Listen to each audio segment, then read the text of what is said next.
and just the identity all people have to their nature, and also that's what is our past, that's boundaries.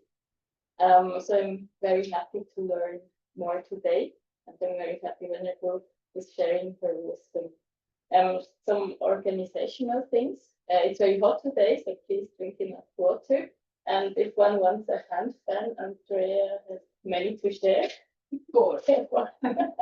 And if you have a notebook or something, it would be nice if you could not put it on the floor, but on the floor.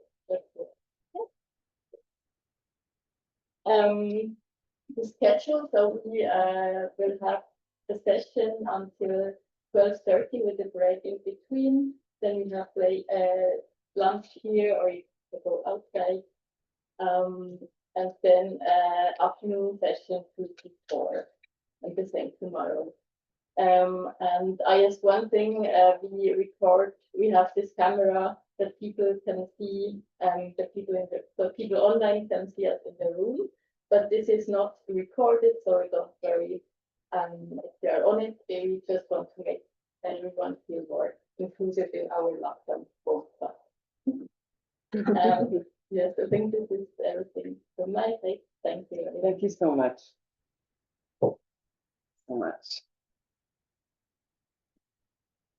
It's nice. You do a nice job. I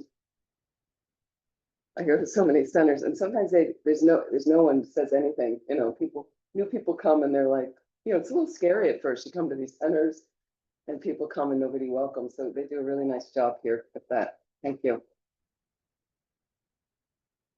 Okay, let's come back to a little bit more. How's our morning going? How's our minds right now? Okay, so let's again review the sitting posture. Our sitting posture we talked about last night. And just look as you get into position, reflect on what you remember of the 7-point Vairocana posture. So think about, again, the extension of the spine, that as if your sides are long. Position of your legs, your feet.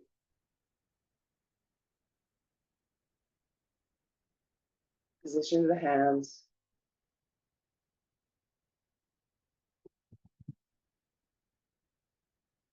Your head. Eyes. So think about the eyes. If you are very drowsy, Tibetan Buddhism is very practical. If you're very drowsy, let a little bit of light in through your eyes. If you're very distracted, close your eyes. And again, focus towards the tip of your nose or the floor and the space in front.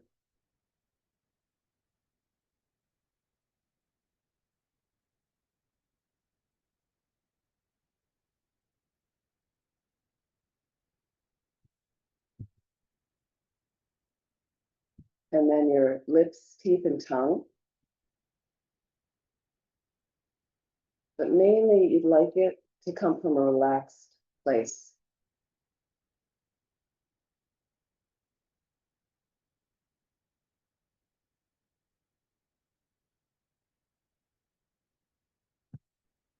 Slowly allow your body to move into this position.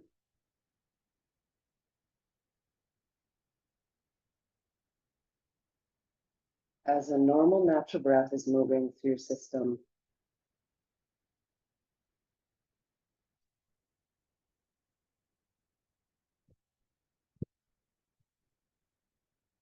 And the next really important step again, begin at the top of your head. We're going to take a couple of minutes to slowly scan down through your entire body. All the way down out through your feet and toes. Just releasing any tension you find you're holding in your body as best as you can. The inhalation again opens up space in the body, mind. And with every exhalation, release any tension you're finding as best as you can, bringing yourself to as relaxed a place as possible.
So that's the posture of our body. Let's look at the posture of our mind. Just get a sense, how's your mind today? How are you feeling? Just gently notice. You're just observing.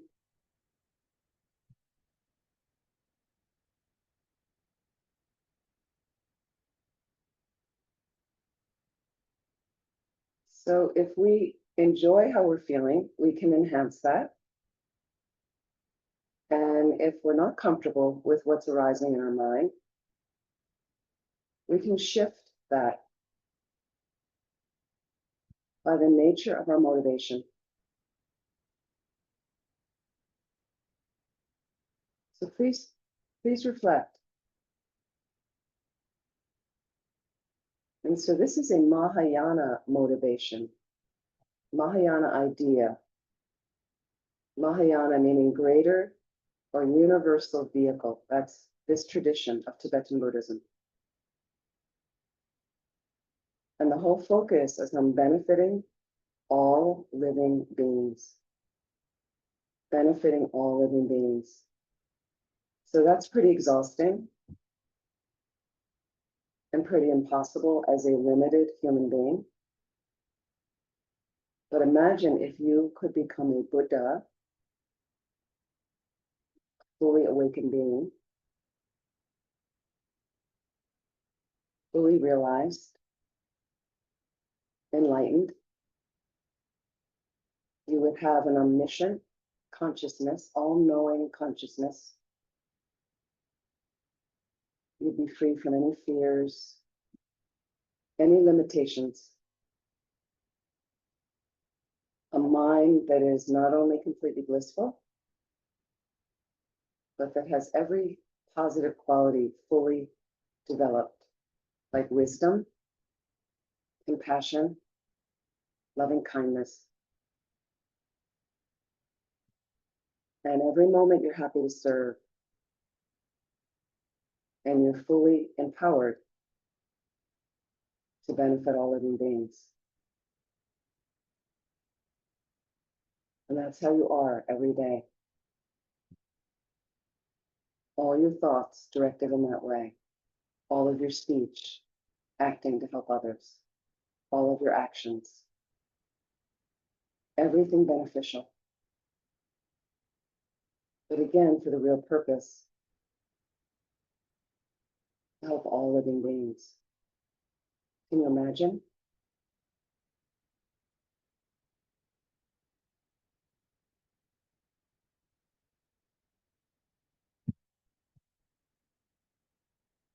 So please take a moment if you like that idea. Feel free to roll it into your own motivation. This is our mind setting us off in a positive direction. This is how I want it to go today. It may not go perfectly, We will forget the motivation throughout the day. That's normal. But we're trying to plant deep positive imprints in our mind that help us get to that place of enlightenment to benefit all living beings. So feel free to include that in your motivation if you like, or set your own motivation for activities today. And as best as you can, directing your mind in the most positive way.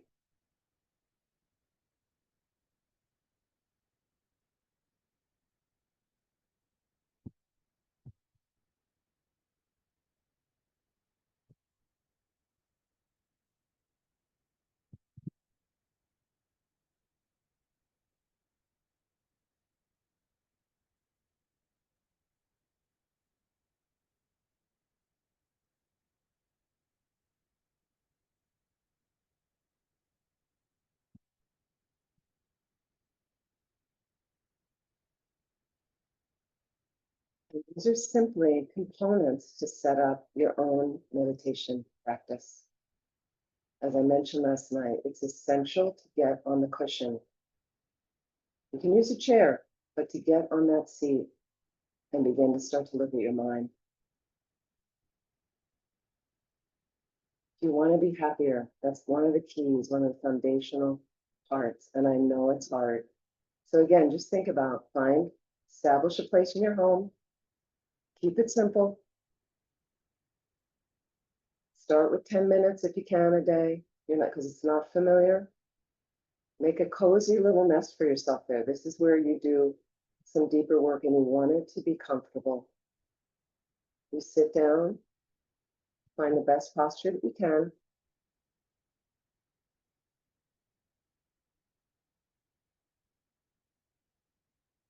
Again, don't forget the component to relax. Don't forget the component to relax and then set a motivation. It doesn't matter what order you do these in. So don't stop and say, I don't remember the order. It doesn't matter. And if you like, you could do some pranayama practice, breathing practice, and clear out some of the subtle channels in the body. So I like to begin with an exhalation. We're going to do something called the 9-round breathing. Don't worry if you don't remember, did she start with this nostril, that nostril, doesn't matter. It's alternate nostril breathing, basically. So I like to close off my right nostril and I exhale deeply through the left. As I inhale, I'm going to close off the left and inhale deeply through the right. And imagine as you do this, you're lessening anger and hatred in your mind 3 times.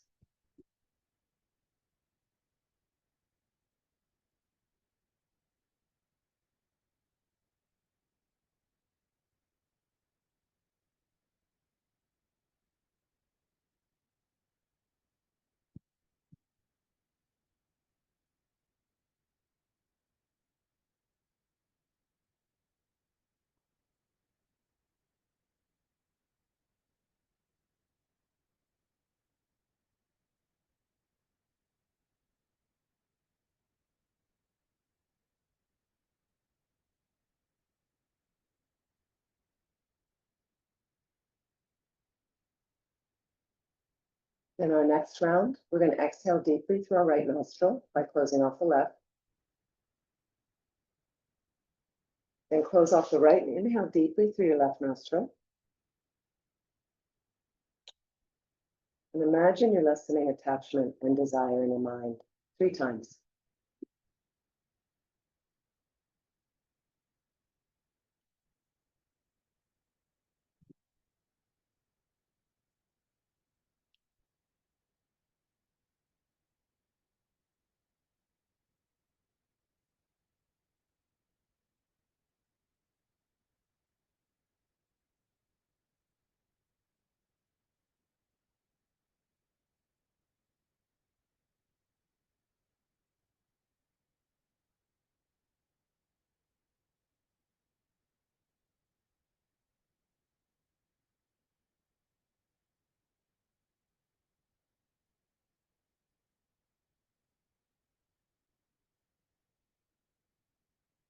And last round, we exhale through both nostrils. We inhale through both nostrils. And imagine you're lessening ignorance and confusion in your mind 3 times.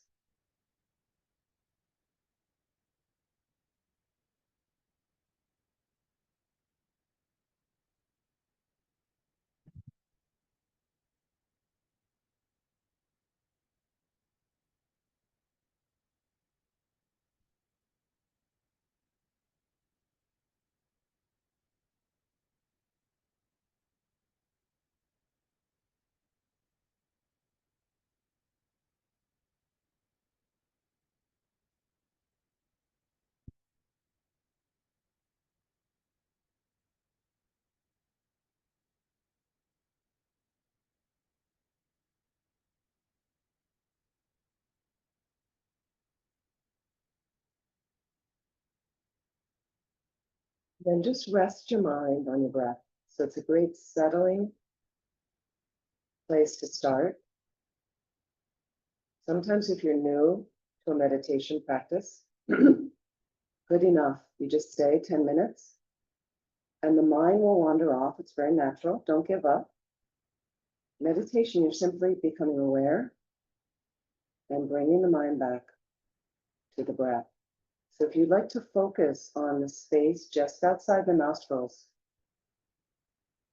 kind of just at the tip of the nose where the air enters in and leaves the body, keep your mind there, or the rising and falling of your abdomen. Just choose one of those situations. Just bring your mind back if it wanders off.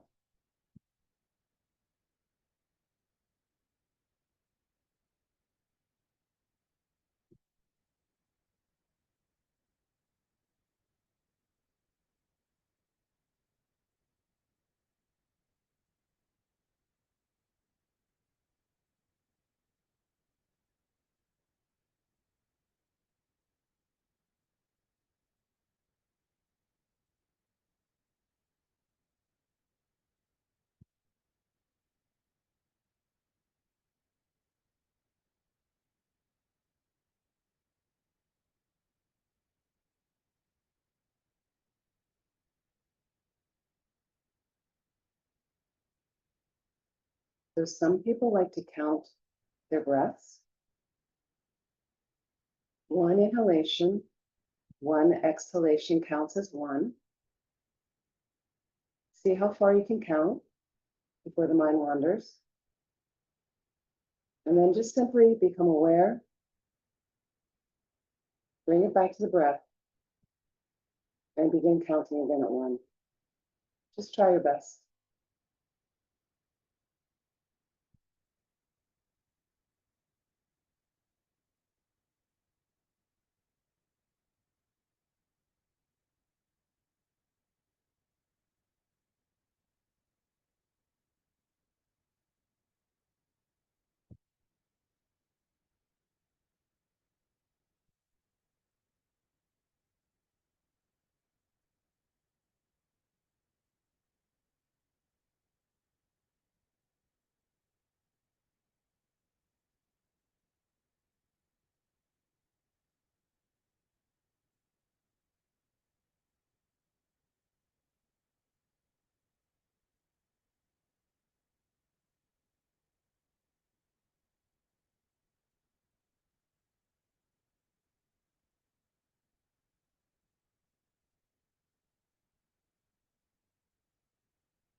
Please relax. And slowly, when you're ready, open your eyes.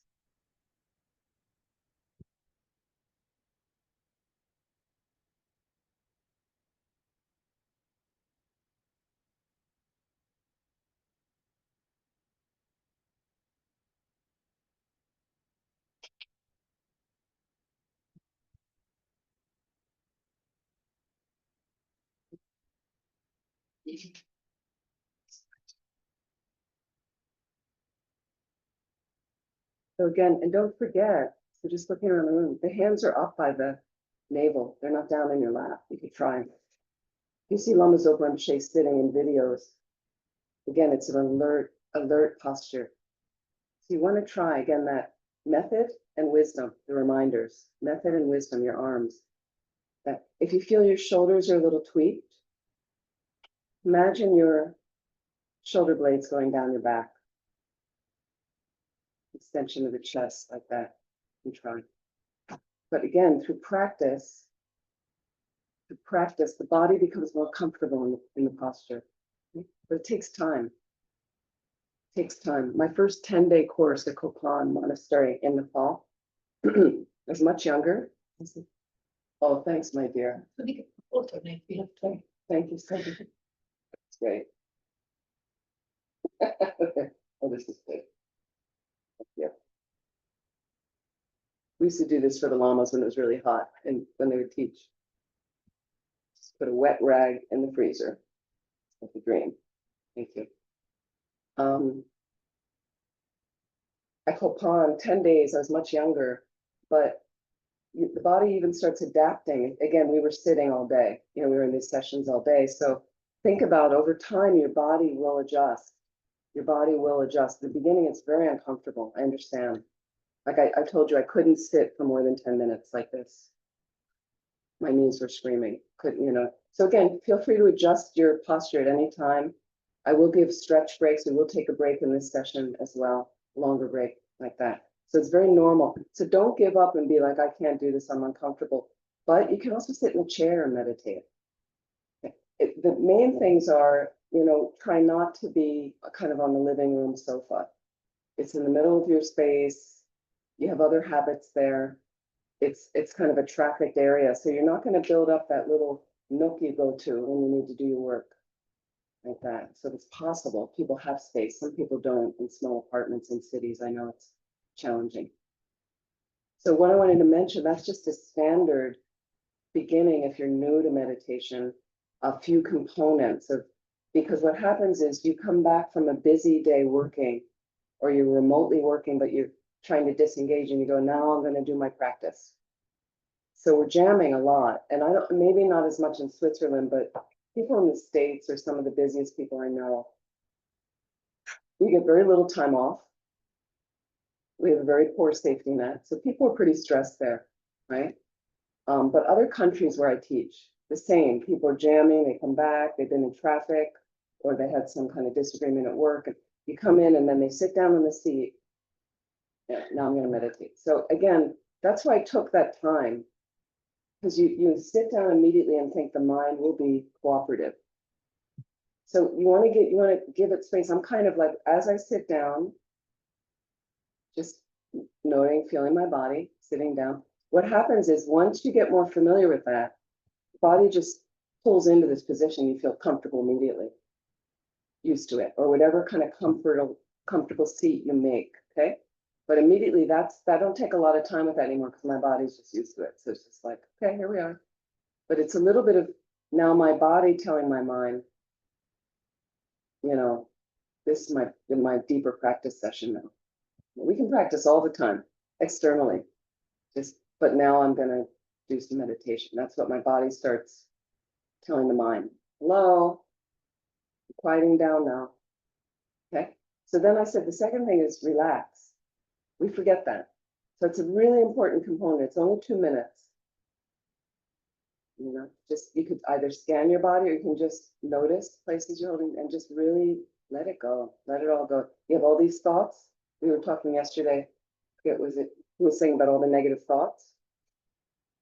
Okay, that's a chance to just let them go. That's a chance to just go, yeah, Sometimes I sit down and I'm observing my mind. Wow. You have two voices in your mind. I'll be like all my 19 communities chiming in. And I embrace, I'm just like, okay. Nothing I need to do about it now. And a re-exhalation, a really important component. And then you could set a motivation. Sometimes people want to read an inspiring prayer. They have a poem they found. You design it.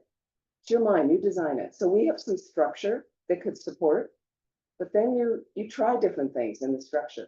So if you're interested, one of the things I did, it's a lot for brand new people, but people kept asking me, how to set up the practice. What do they do? And there's all these Lam Rim books. So Lam Rim is our basic philosophy. Lam, again, is path.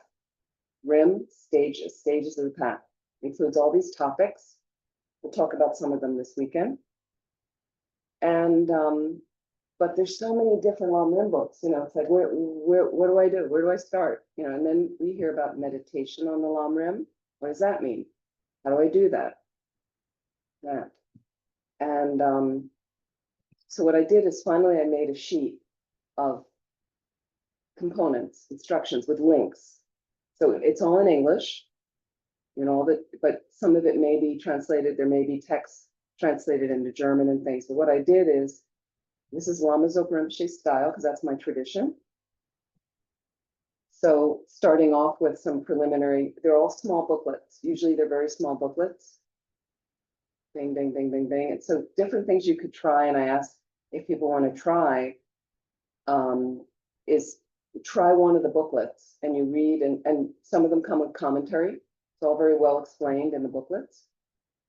But give each booklet, each thing, like at least 2 weeks. And some of them might take you 3 days to get through one booklet. That's perfectly fine. So with practice, and one of them I'll explain is a Shakyamuni Buddha daily meditation practice. It's a little booklet. It's actually a part of one of our standard prayer books, but it's also, they pulled it out and they made a little booklet. That way people can travel with it, or it's easy. So this is your basic Guru Yoga practice. And what Guru Yoga means is, Guru is spiritual teacher. So Tibetan is Lama, the word Lama, which is one who is heavy with realizations, not heavy with weight, heavy with realizations, okay? So Guru Yoga is, but the real essence of Guru, because it's a word in our cultures we're a little scared of. It's like in the States, people think about cults. There's a lot of false teachers that are not healthy for you. So please check up.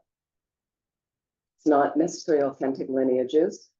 But the real essence of Guru is Lama Zopa Rinpoche, for instance, or His Holiness the Dalai Lama. These things, Lama Zopa's on the left, Lama Yeshe on the right, Holiness in the middle. So they are simply outer manifestations, okay? A reminder for us of the highest level of our own wisdom and compassion and all good qualities. But because I'm limited as a human, that's the nature of being a human, right? I'm not really able sometimes to work it out in my mind. I'm not doing that well in my mind. Sometimes we make a mess. Okay? Sometimes you have negative thoughts. Sometimes it causes you to do something negative or say something negative to people like that. And you don't mean it, but it happens. You have a fight with somebody, disagreement. You're sad. You're depressed, anxious, all those things. So they simply remind us. And then if you really have a relationship with a specific teacher, they can better guide you from their experience. So it's really cool when you find a highly realized teacher, because they really know your mind. They really know it. And we can talk more about that if you're interested, if you have questions. So the guru is really that inner wisdom and voice of yourself in that fully manifest state, coming from your Buddha nature, that perfection in you that's already there. But we're not Buddhas yet because we have obscurations covering over that mindset. So they're there to remind us and guide us on the quickest path to get there. So that's really essence of Guru. And then yoga is often to yoke, to bond.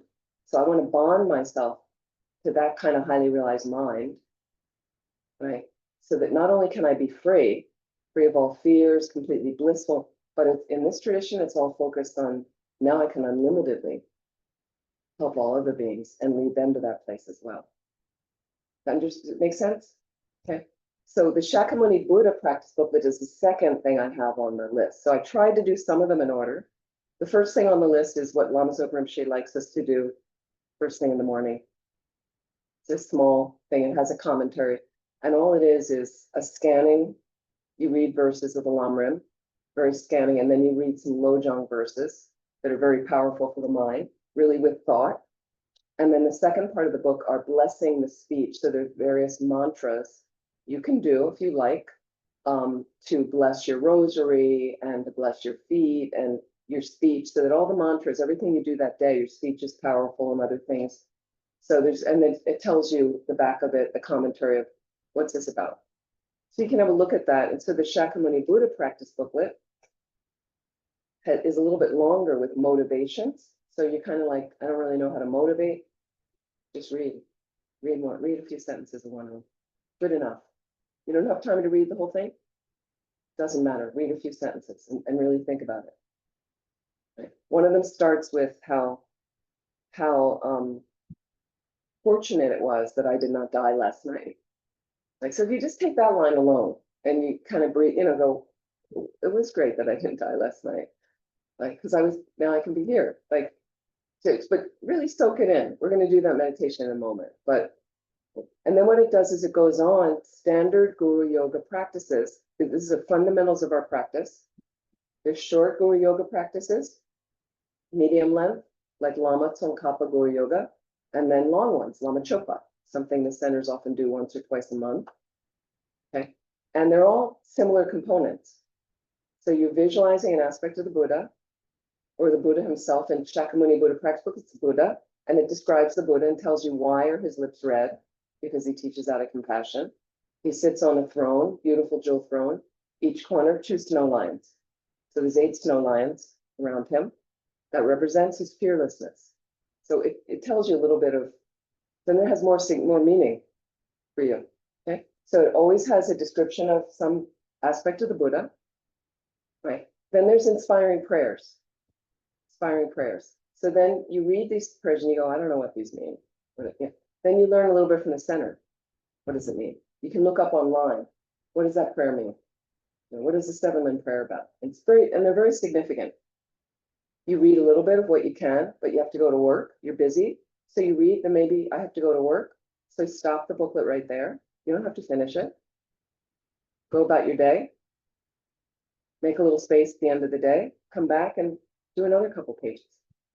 So maybe after 3 days, you get through the whole thing. What happens is the more you do it, the quicker it gets. Now you recognize. Now after reading that motivation for a couple of weeks, or parts of it, now I kind of know how I want to motivate. I don't need to read. You don't need all the words. Some of the prayers are really good to say out loud, but you don't have to read all the visualizations. Now the visualization of the Buddha, now I have it in my mind a little bit because I'm doing it every day.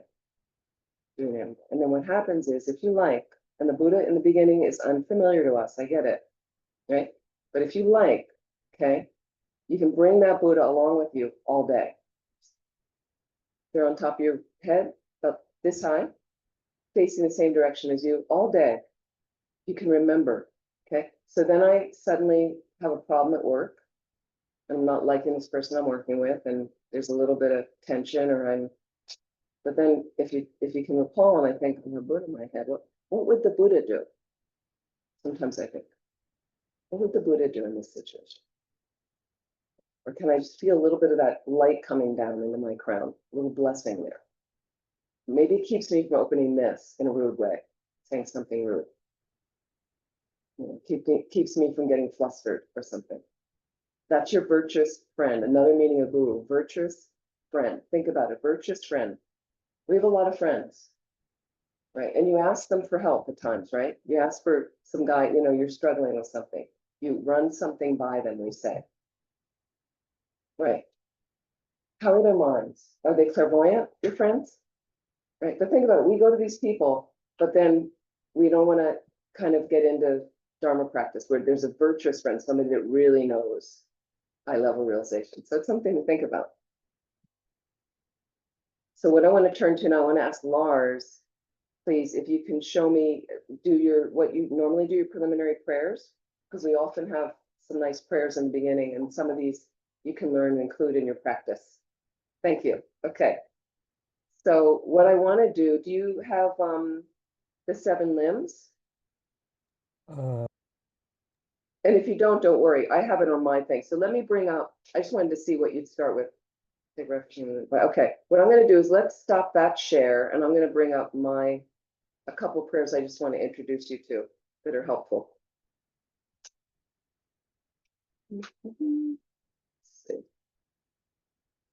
Lars, could you stop sharing?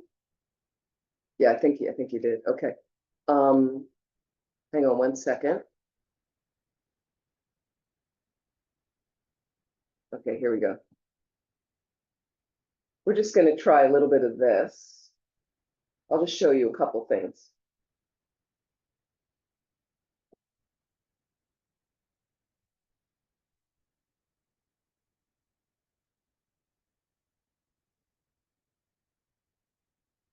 Yeah, you can see. Great.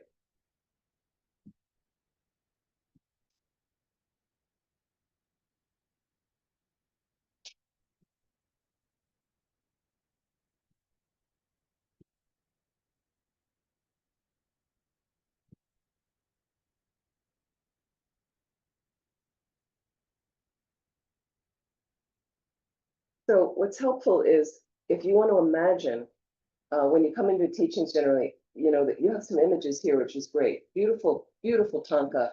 So the religious paintings in Buddhism are called tankas. It's a beautiful tanka of the Buddha. That's Shakyamuni Buddha in his enlightenment posture.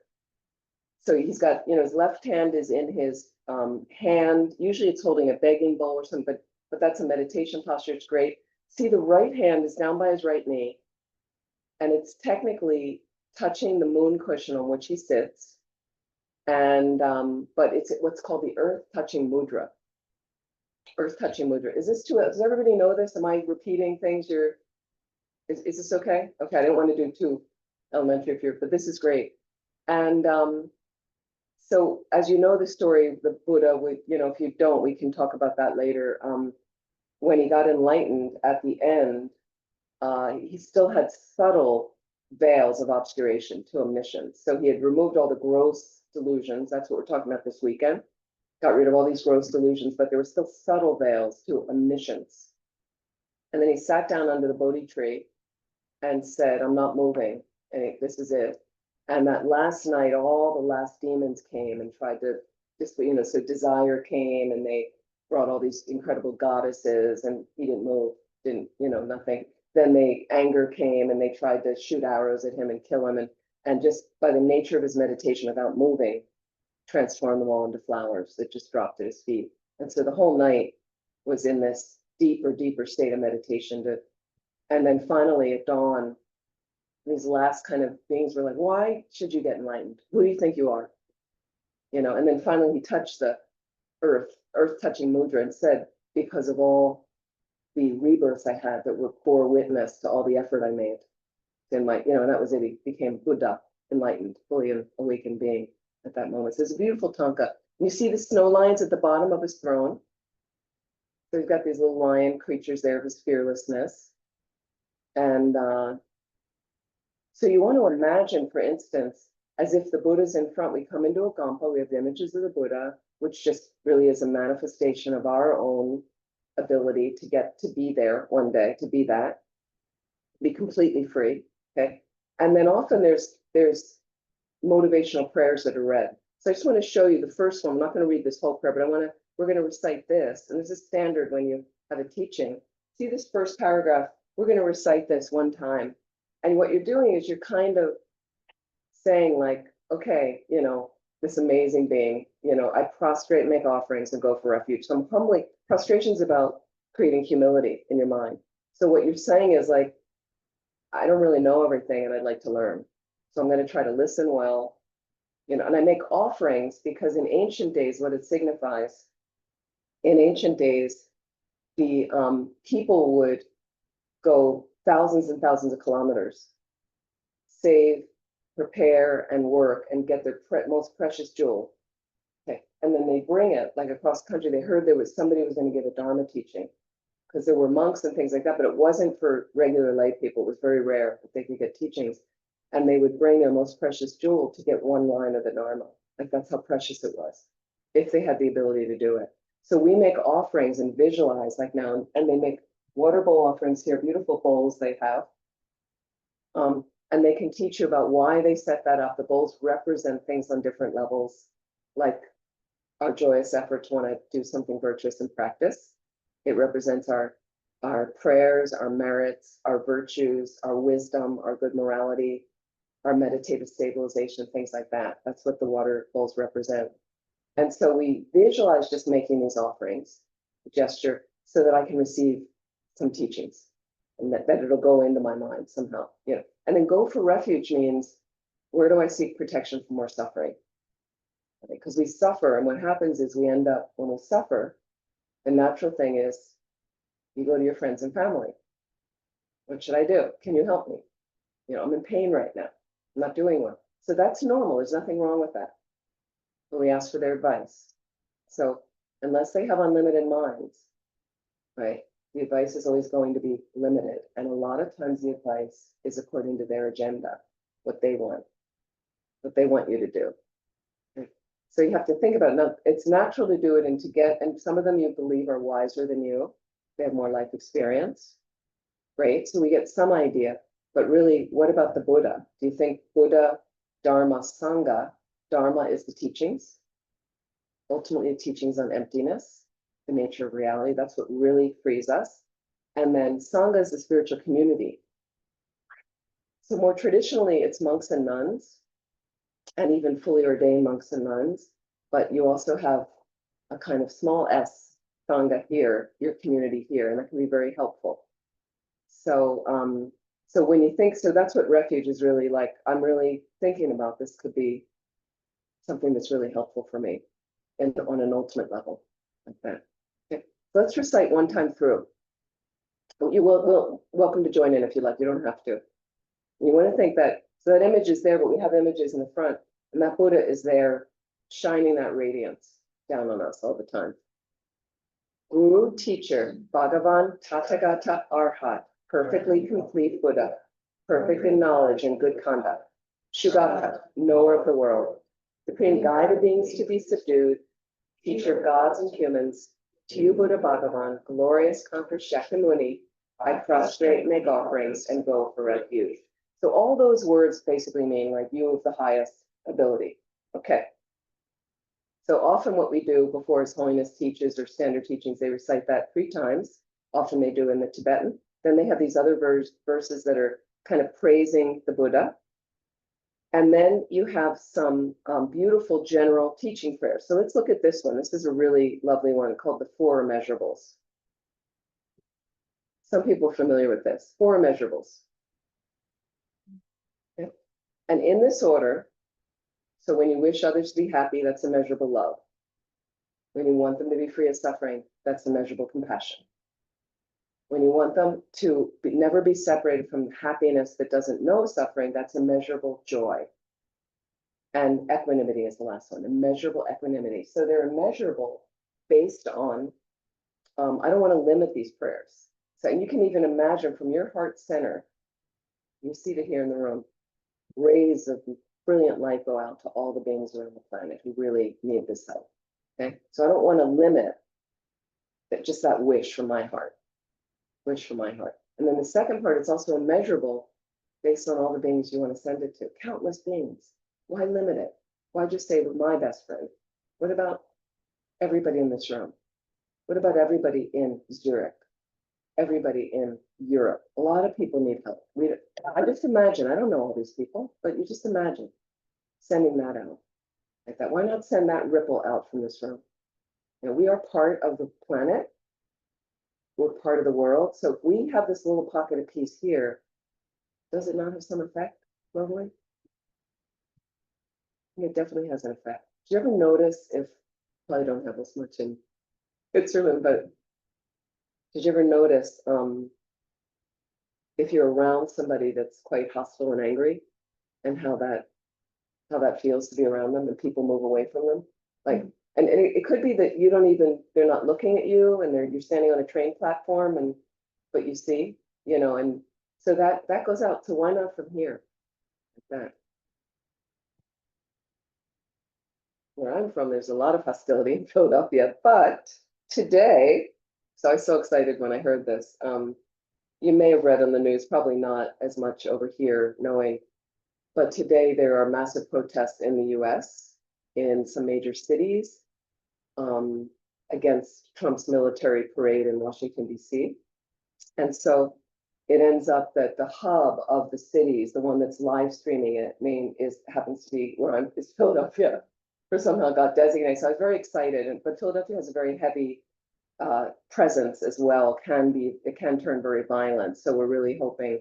I have a number of friends coming out in all these different cities today for these marches at different time zones and things. But I'm just hoping Philadelphia will find a way to keep it peaceful. And I think there's a big intention to do that. So we also have sorry for the diversion, but we have an odd habit. So when the sports teams win, if they ever win the championships in Philadelphia, people get very excited and they all pour downtown like they do here. They celebrate, but for some reason there's a habit in Philadelphia. They like to climb street poles to get above to have a view. And it's very dangerous. And somebody died last year doing that. A young guy died, unfortunately. But so what the police have learned to do is they put grease on the street poles so you can't climb them. But like it's just something that I kind of, as a teenager, they started it around then. And so one of the things when one of our sports teams looks like it's getting close to winning a championship, which doesn't happen that often, but it did happen this winter with the American football team, which was huge because football's taken over as like the big pastime. And then they'll start, one of the commentators will say, well, they're greasing the poles, like meaning like the parade is going to happen, like it's going to happen here. And so I just hope anyway, so that this is happening today. And I also heard there's a big feminist march today. So I'm sorry we can't be out there with our sisters. So in solidarity, we're here. So these 4 measurables. Oh, thanks, my dear. Very kind. Sip of this. We're going to take a break in a little bit. These are measurables, and so I don't know if there's any. I don't think I mentioned this before. Any Star Wars fans in here? Some Star Wars fans. Okay. Now we're dating ourselves because it's kind of old movies now. So George Lucas, if you're familiar, the maker of Star Wars, is a Buddhist, practicing Buddhist. So when they made the original 3 films, the first 3 films, he made all the cast, everybody, the crew, they all had to study Buddhism. They all had to take Buddhist classes because the premise of those original films is really about overcoming delusion. So the imagery he uses in the States is not great because it's all about dark and light. So it's very racist. Like the dark is bad, black is bad, but it's really about turning delusions on its head and overcoming the delusions, which is difficult. So you even find out that one of the great evils in it is really a very good guy that had just, as they say, gone to the dark side. So, which really just meant God became crippled by his delusions, and that took over his mind, and that happens to us all the time. Okay, so at the end of one of these films, The Return of the Jedi, they just corrected me in the last place. They have these little, if you remember, I don't know, at the Ewoks. These little teddy bear creatures are running through a computer-generated redwood forest. And George Lucas used all these different languages in the films. And so they are chanting as clear as day in Tibetan, the 4 measurables. You can hear. So the thing is, if you're a big filmmaker and you make a big commercially successful film, and you put that in the film, that imprint goes into everybody who sees its mind, whether they know it or not. I thought it was brilliant. Amazing. So it's all about these imprints we're making. What influences around you? What do you spend a lot of time doing? These are your habits. You're creating habits. Okay. So let's read these 4 measurables. Read it one time through slowly. And really think about sending out this ray of hope and lightness and joy and love. And I mean, love is the cure of everything. Really, it all comes down to that. But compassion, equanimity, that equal regard for all beings like that. May all sentient beings have happiness and the causes of happiness. May all sentient beings be free from suffering and the causes of suffering. May all sentient beings never be separated from the happiness that knows no suffering. May all sentient beings abide in equanimity, free of attachment and hatred for those held close and distant. So again, you like that particular prayer, it's super easy. You can memorize it very easily. Okay? And then something's going on for you during the day, something you don't like. You're at a meeting, you're struggling. You're at a family gathering, somebody's really irritating you. You're on the train and something, and then instead of going into some other habit, maybe just in your mind, you can think, may you be happy, all the causes of happiness. I used to do this at business meetings. Some people fighting in their budgets and some people a little bit. And then sometimes I disagree with someone. And then in my mind, I just think, sit there. Nobody needs to know what I'm doing. I just think, may you have happiness and all the causes. May you be free from suffering, all the causes of suffering. Okay.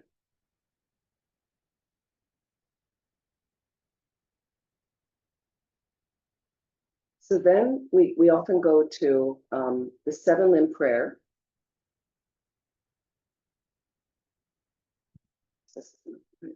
Here we go. This is a very profound prayer. 7 lines in this case, but some of our Guru Yoga practices have longer verses for them. So let me explain. Some of you are familiar with this. These are kind of our main prayers, and this is in the Shakyamuni Buddha practice booklet. And it's easy, it's just 7 lines. So I prostrate. The first one is I'm basically paying respect, is all I'm doing. Paying respect. And when you actually make prostrations physically, some people like to do that, right? That's humbling, it creates humility. So I'm countering pride. That's the effect of that line. That's what it's about. I'm countering pride. If pride is one of your big delusions, then it's really helpful to do the practice of prostrations more. And there's a whole separate booklet about that, how to do that and why do you do it and all the names of the Buddhas. Very powerful purification. The second line is making offerings. So again, reflecting on ancient days, I want to get some teachings. So generosity happens to be the first of the 6 perfections, which is how we develop the totally opened heart of bodhicitta, the enlightened attitude. Okay. And so that's why generosity is first, is it creates a whole flow of dharma in my life with just a generous attitude, So that's symbolic of that. And we also want to have beautiful, altars or spaces and you can just visualize. So again, you don't need a fancy altar, you just visualize. You light 1 candle, you might like that. You visualize multiplying, filling all the space. Okay. I confess all my negative. So we have confession just like Catholics do, but our confession is not laced with guilt. Okay, it's about regret. Regret's very different. Regret is actively positive. So regret, I'm thinking about what I did. I feel horrible. You could have regret to the point of tears. I really messed up. I really hurt this person, hurt myself, like that. But then with regret, now I'm going to go on and do some purification practice and clean it up. Guilt obsessively cycles in the mind, does nothing. Very damaging to your mind, guilt, because you just ruminate over and over without any remedy to correct what you're ruminating about. Number 4, rejoicing. So rejoicing is the easiest way to accumulate merit or positive energy. Rejoicing. You hear somebody went on like 4 months retreat or they're doing prostrations in India or something, and you just think, how great. You get some of that merit, and all you have to do is sit here and think about it. Okay. The next one, please remain till the end of cyclic existence. Cyclic existence, as you know, samsara, Sanskrit word, samsara, to turn, to cycle. That's all it means. And what we're turning through as ordinary beings is birth, old age, sickness, death. All of that is suffering. All that suffering. So we can get out of samsara. Everybody in this room, you can get out of samsara. So I'm not saying there isn't beauty in birth, and I've been with some people that had beautiful deaths, I would say, if you can say that, but they really did. But it's suffering. We know there's lots of suffering in it, like that. Years ago, when I was working in the place I was working, I'd take the bus to work every day. And they had street art on the inside the buses. Instead of advertising, there was interesting poems and artwork. And one of them was a poem that said, and I was doing hospice training at the time as well. And it said, very Americanism, kind of American slang, birthing instead of birthing, meaning birthing. Birthing is hard and dying is mean. So best to get yourself some loving in between. I thought that is so true, right? And then turn the wheel of Dharma means I'm asking the Buddhas to stay. Well, first of all, to end the cycle of resistance, stay in samsara because we need a guide. So don't leave us because you got enlightened. We're still here. We need help. And turn the wheel of Dharma means to teach us how they got there and then dedicate the merits. That's the 7 limbs. So if you'd like, we can read this together. I prostrate reverently with my body, speech, and mind. I present clouds of every type of offering, both actually arranged and mentally emanated. I confess all my negative actions and downfalls collected from beginningless time. I rejoice in the virtues of ordinary beings and Aryas. Aryas means those noble beings who have had a direct perception of the nature of reality of emptiness. Please remain until the end of cyclic existence and turn the wheel of Dharma for transmigratory beings. I dedicate my own and others' virtues to great enlightenment. Short mandala offering. So this again is symbolic of I'm offering my most precious jewel. Like that's just symbolic. Some people have a rosary, a mala, it's called in Tibetan, and they put their hands in a certain configuration that represents the universe. And they put the rosary around so the hands aren't empty. But just imagine the most incredible images you can imagine. We're going to read this prayer, this first. This ground, anointed with perfume, strewn with flowers, adorned with Mount Meru, 4 continents, the sun and the moon. I imagine as a Buddha land and offer it. May all transmigratory beings enjoy this pure land. The last line is, please, precious one, accept this incredible jewel of, bless my mind. Idam Guru Ratna Mandalakam Niratayan. And then the last thing they usually do, the teachers do before, is the prayer that Lars had up, is, and we're going to do the one before the teachings, because there's 2 versions.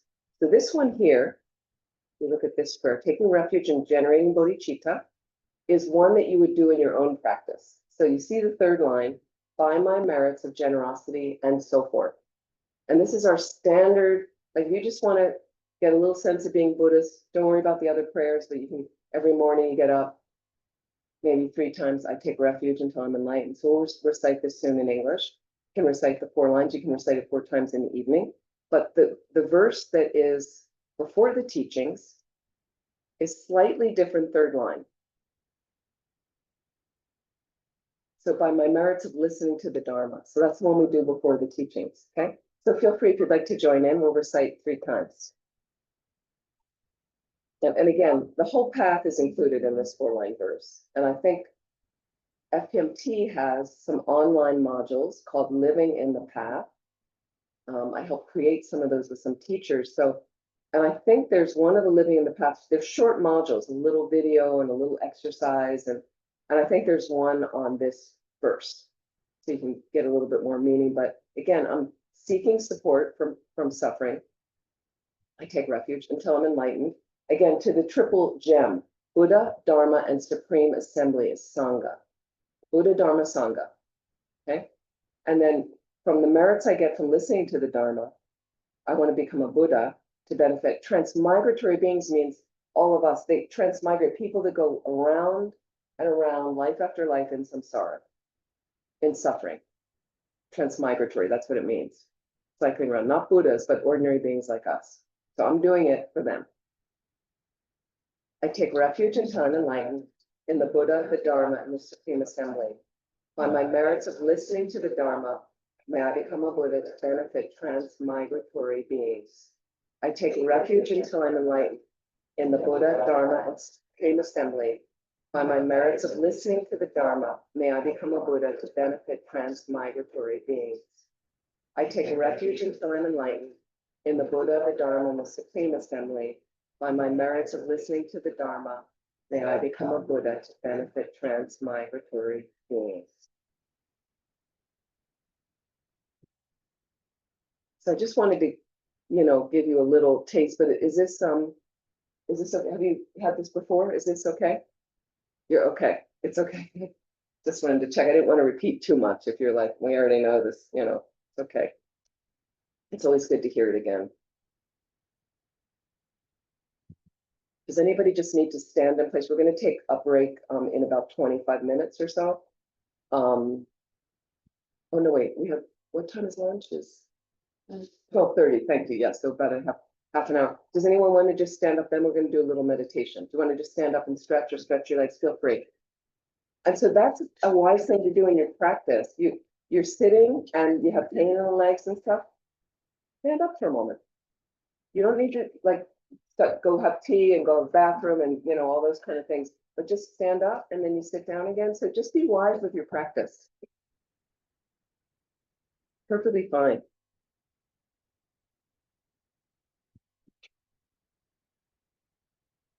And any questions while we're having a little stretch break? Any questions about anything I mentioned, the prayers or?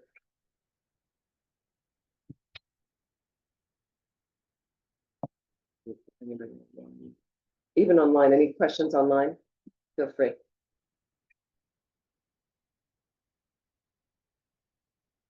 One question related maybe. Please, yeah. Yesterday you mentioned shamatha meditation, and I didn't really understand the method of it. Sure. So she's asking about shamatha meditation that I mentioned yesterday. So shamatha is Sanskrit, shine is Tibetan, and it means calm abiding. And all I was referring to is it's stable. It's also called stabilizing meditation or placement meditation. So I was mentioning that normally in this tradition, we have two main meditations. One is analytical, analyzing something, which will be really helpful with our delusions. And another one is stabilizing, shamatha. Yeah, so that's what I was referring to. Yeah. Are you going to explain the method of Shamatha, not necessary, because this isn't a course on that. I want to get into the delusion. So we could have a whole weekend on shine and do shine, but we might have a chance to do some, but it's not the focus right now because it's a whole other, yeah. It's a great thing to build concentration. So when we are, for instance, just a little bit on the breath, initially what we did, right? So you do want to start to build some concentration, and a lot of people just start with the breath as an object of concentration. And what you're doing in shine is you are finding an object on which to meditate, to start a visual object. I ask people to start with, and a lot of people have trouble visualizing. It's very normal, right? So then I ask them, because we often choose an object of the Buddha, an image of the Buddha. But the reason is it leaves an uplifting imprint on the mind, but we're not familiar with the Buddha. So then I just say, just start with the face and the eyes, make it simple, knowing the body's there. But if you're really struggling with visualization, choose something really familiar to you. So I started, trying to meditate with an apple in my mind. But it's a visual object, meaning you're not looking at a picture and doing shine. Look at a picture, get clear on the image, close your eyes, and then you're going to bring the image to mind in shine. Bring the image to mind, and it doesn't matter what your image is when you're doing shine. It's all from the mind side. How you're holding the object, how the mind is concentrated on the object, and then with another part of the mind, right, you bring in the details more clearly into focus, keeping the mind there. So there's 9 stages of shine until you attain it. And then initially, as most of you know, when you started with the breath, you barely keep your mind on for 2 seconds, right? So it's very normal. So what you're doing is based on practice, you build up, keep it, you get used to, Mine's longer, longer, longer. And then you have like stages 3 and 4. You're longer on the object. There's a gap. You're longer on the object. Then you start patching the gaps. And it takes a lot of effort, but from a relaxed place.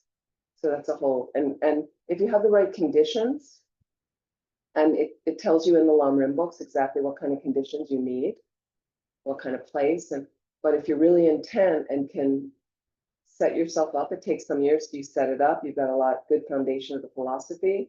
You're leading a really ethical life. You've been practicing on, and you have the right conditions. You could get Shine in 6 months, right? Meditate, the right retreat center type of thing, retreat setting. So it's good to try a little bit. Usually people like to sit in the morning, the mind's fresher, depends. But again, if you get, when you're on your days off, what's helpful is if you start establishing a sitting practice, and you're able to do a little bit before work, if you have a day job, a little bit at night, but when you have a day off, you might try sitting at a different time of the day and find that works better for you. So you can experiment, because certain times work better for people. So then I'd know that on my day off, I want to make sure I'm going to sit at 11 o'clock in the morning or 4 in the afternoon, or that time seems to work. So some consistency can help as well. Great. Okay. Let's sit comfortably. Try a little bit more meditation. And this is what I mentioned, oh, thanks, my dear. So kind here. Thank you very much. Is what I mentioned as this was the morning exercise for you at home. This is your morning waking up meditation. This is a version. Okay, try your best. Find that comfortable posture.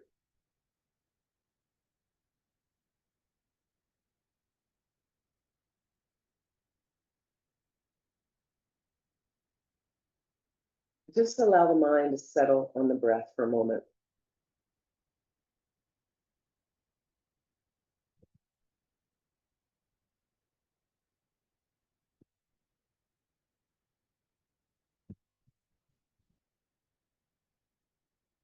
Normal, natural breath.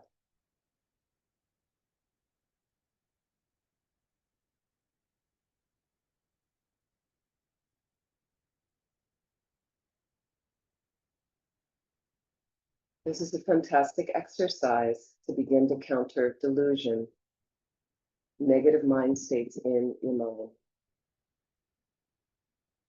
And this is something I do while I'm waking up in the morning in bed.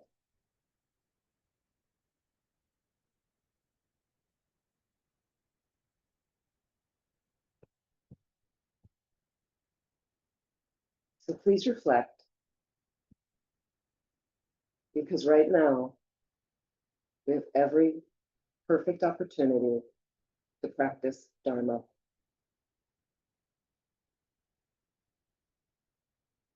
Try to feel this deeply. You have every opportunity to transform your mind from situations you don't like into something more and more glorious. And you have every perfect condition right now. So please take a moment to reflect on the numerous positive circumstances of your life right now. Positive circumstances of your life. As I mentioned last night, we have relatively clean air to breathe every day, relatively clean water to drink right out of the faucet. Huge luxuries to many people around the planet. You ever think about it? And reflect on your loving family and friends. The fact that you may have a good job and have money to support food, clothing, and shelter. Again, huge luxuries for many beings around the planet right now. You live in a relatively peaceful place with great infrastructure, relatively kind people, have access to decent public education, have a relatively sound body and mind, which is amazing, and on and on. So feel free to get creative, adding to these wonderful circumstances. But as you deeply reflect, please allow a wave of appreciation to soak through all the pores of your body, to move through all the systems of your body, deeply into the bones, washing over every organ, and all the way down to a molecular level. So every cell, every minute particle is touched with this deep gratitude.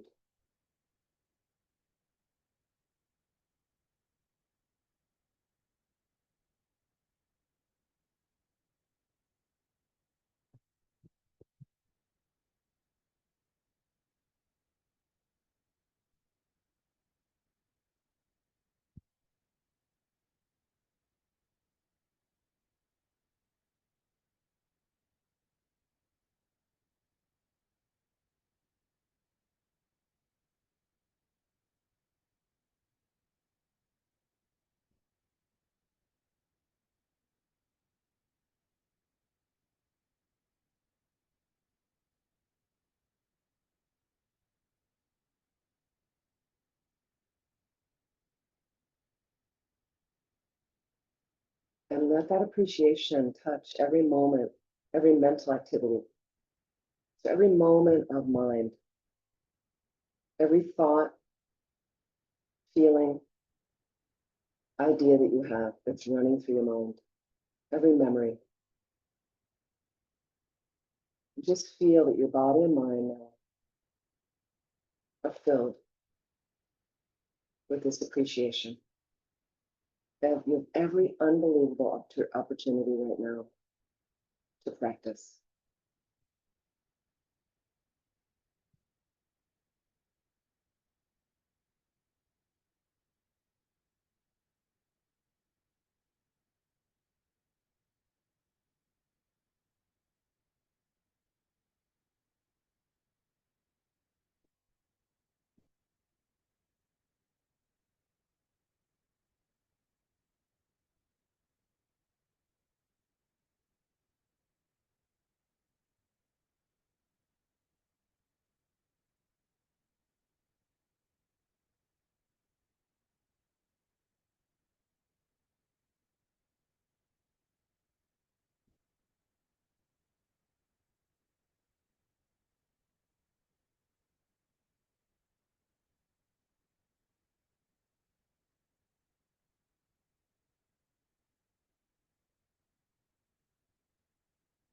Please reflect, this situation is quickly ending. It's quickly ending. Even if you're young and you think death is going to come in your 80s, you have no idea when it's going to come. People die at all different ages. And while I certainly hope your death doesn't come anytime soon, please reflect for a moment. We are definitely going to die. And there's nothing we can do to stop that from happening. So even if it rattles you a little bit, if it scares you, let's use that to fuel our practice. So we need some reflection on death and impermanence. Just think for a moment. Everything changes. Everything is changing right now, every moment. Even though the floor seems solid, molecularly, we know it's moving in a certain configuration. So is our body and mind, changing every moment. That's its nature. So how do we think we're not going to die?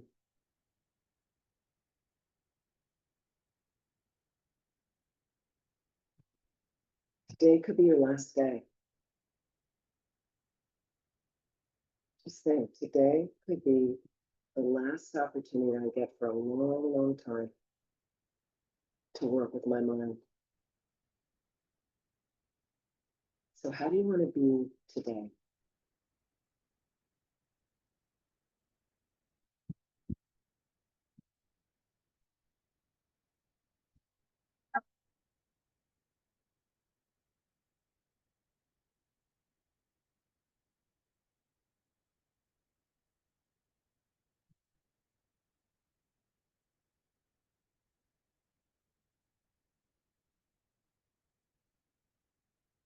Think about, wouldn't it be great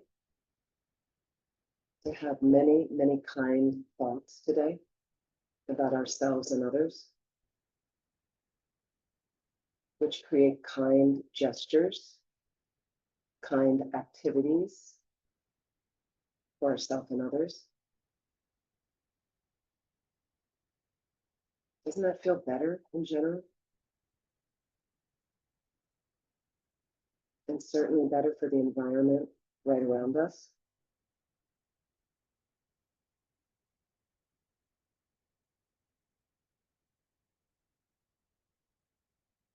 So can you motivate and dedicate yourself in this way, moving myself through my day? And of course, you can put it into your own words, but just think, if I can direct all the activities of my body, speech, and mind as much as I'm able for something virtuous, something positive that will move me along this path to full awakening, then I can benefit all living beings. And once again, think about the planet right now. And as uncomfortable as it is, think about some of the things you read in the news, some of the horrible suffering going on for some beings right now.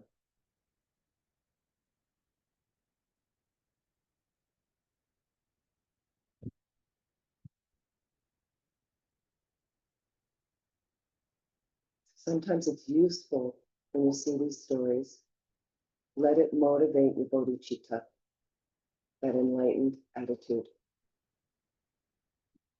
I can't waste my time. They're waiting for me to help them. And right now I'm limited.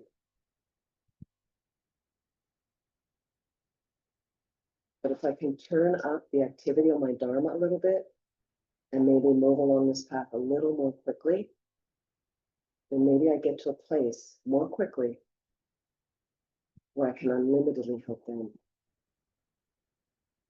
So feel that motivation, feel that heart of bodhicitta. All that empathy, compassion, loving kindness.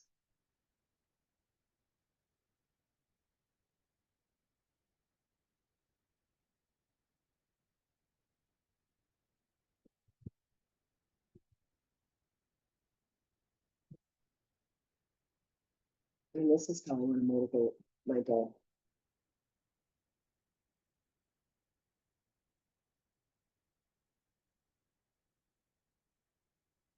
So please relax. And when you're ready, slowly open your eyes.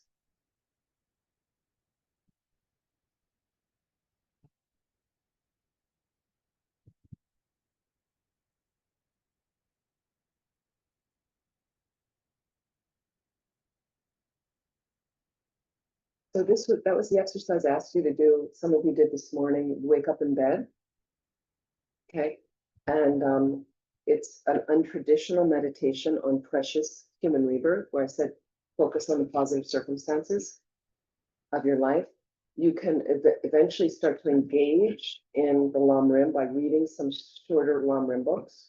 Some of this is on my, exercise sheet of different things. Lam Rim guides, things that make it easier for you to understand what are the main points of this topic, like that.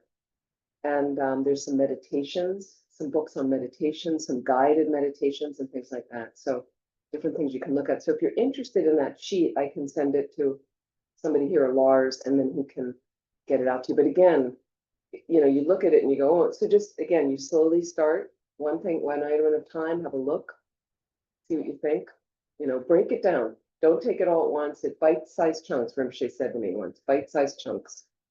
That's how we do our practice, like that. And you just try your best. And then you get support from other people at the center. So something I've noticed, this may not be exactly Swiss culture, I'm not sure, but we're all from different countries here anyway. One of the centers I taught at, they have a lot of people there. So we started years ago a Dharma buddy system, it's called. You have a Dharma friend you meet at the center. I've done this many times. So when you get into the Dharma, you have all the other people in your life not into Buddhism. It's normal. Okay. And it's hard. It's a tricky stage because you're doing this thing. And then, you know, a lot of times you choose not to discuss with them. They don't really understand or they think it's weird. Okay. But you maybe have a couple close friends, but they're not going to be Buddhist. And I don't need my family to be Buddhist or my close friends but slowly I start to come to the center and I kind of like how I am at the center and I like the people I meet. And again, it brings out the best in me at the center. I noticed that. I started to notice that. So that attracted me to go back to the center. And you might look around at other centers and maybe you engage, you come to some of the teachings, you try some of the practices. So there we are. But then you have all these other people. Okay? So I found what's skillful for me, but in the beginning you get excited. So then you want to tell people. But what happens is you don't actually know how to explain karma or something to them. So then you tell them something, but it's not totally accurate. They start asking questions and then you don't know how to explain. So then they start saying, you know, what, you're going to come back as a cow? Is that what you do? You know, so you don't, you know, so I found it better to just be quiet about it. And then you just lead by example. Like suddenly you're doing these practices and some of your friends may start to notice that you're a little less reactive and you're a little calmer and the thing that used to push your buttons, as we say, doesn't bother you anymore. And that gets their attention. And then they start saying, so what was that center you said that you're going to? What are you doing there? You know, you're meditating? What's that about? And then they get interested. Because before that, if you start telling them, they're not really interested. They didn't really ask you for an explanation. So it's your own private little thing. But what happens is you come to the center and you meet people that are doing the same thing and you find a friend. So I have some friends that we met early on at some teachings with Rinpoche, different places. There was a retreat Rinpoche led, we did the retreat. And some of these people started around the same time as me. And they're some of my closest friends. And then what would happen is we'd come back together at certain retreats, meet, catch up. And then boom, you know, the world sends you out into your different corners of the planet, doing your stuff. You know, they live all over the world now. But occasionally we get back in touch on email. Sometimes we have a WhatsApp call, Zoom call, sometimes a couple of us. So this center, one center in the States has these people, they started this Dharma Friends. So it was, you had to meet somebody in the room you didn't know. You know, you'd exchange, you decided how you wanted to contact each other. So either phone number, you said, we're just going to text once a week. Some of them started that way. Emails they did. You know, and what they did is they just decided, it was their own trip. The two of us, we're going to read this Dharma book together. We've been wanting to read this book. Let's read it. Let's talk about it. You know, and what they would do is once a week, they just send a text. Oh, I actually did my practice this morning.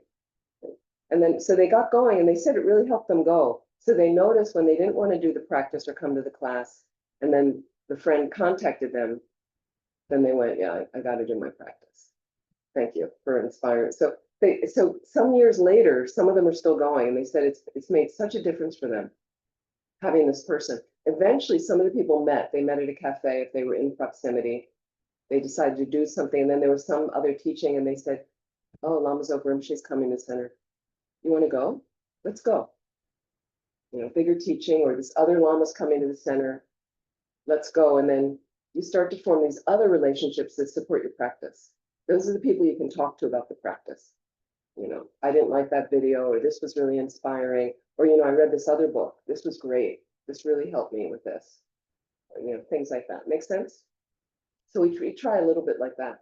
So you could try and, I don't know if that fits in with Swiss culture so much, but it might. So why don't we just, let's take a 20-minute break. 20 minutes. So go to the bathroom, have a cup of tea, something to drink. So again, we make like a little retreat. Instead of blah, blah, blah, you can choose to keep silent, okay? But if you are going to speak, talk about something related to what we did this morning, okay? Thank you. Those who are here for the first time, you can just use the kitchen as if you got your own, any snacks or any tea or anything, just feel free to do what.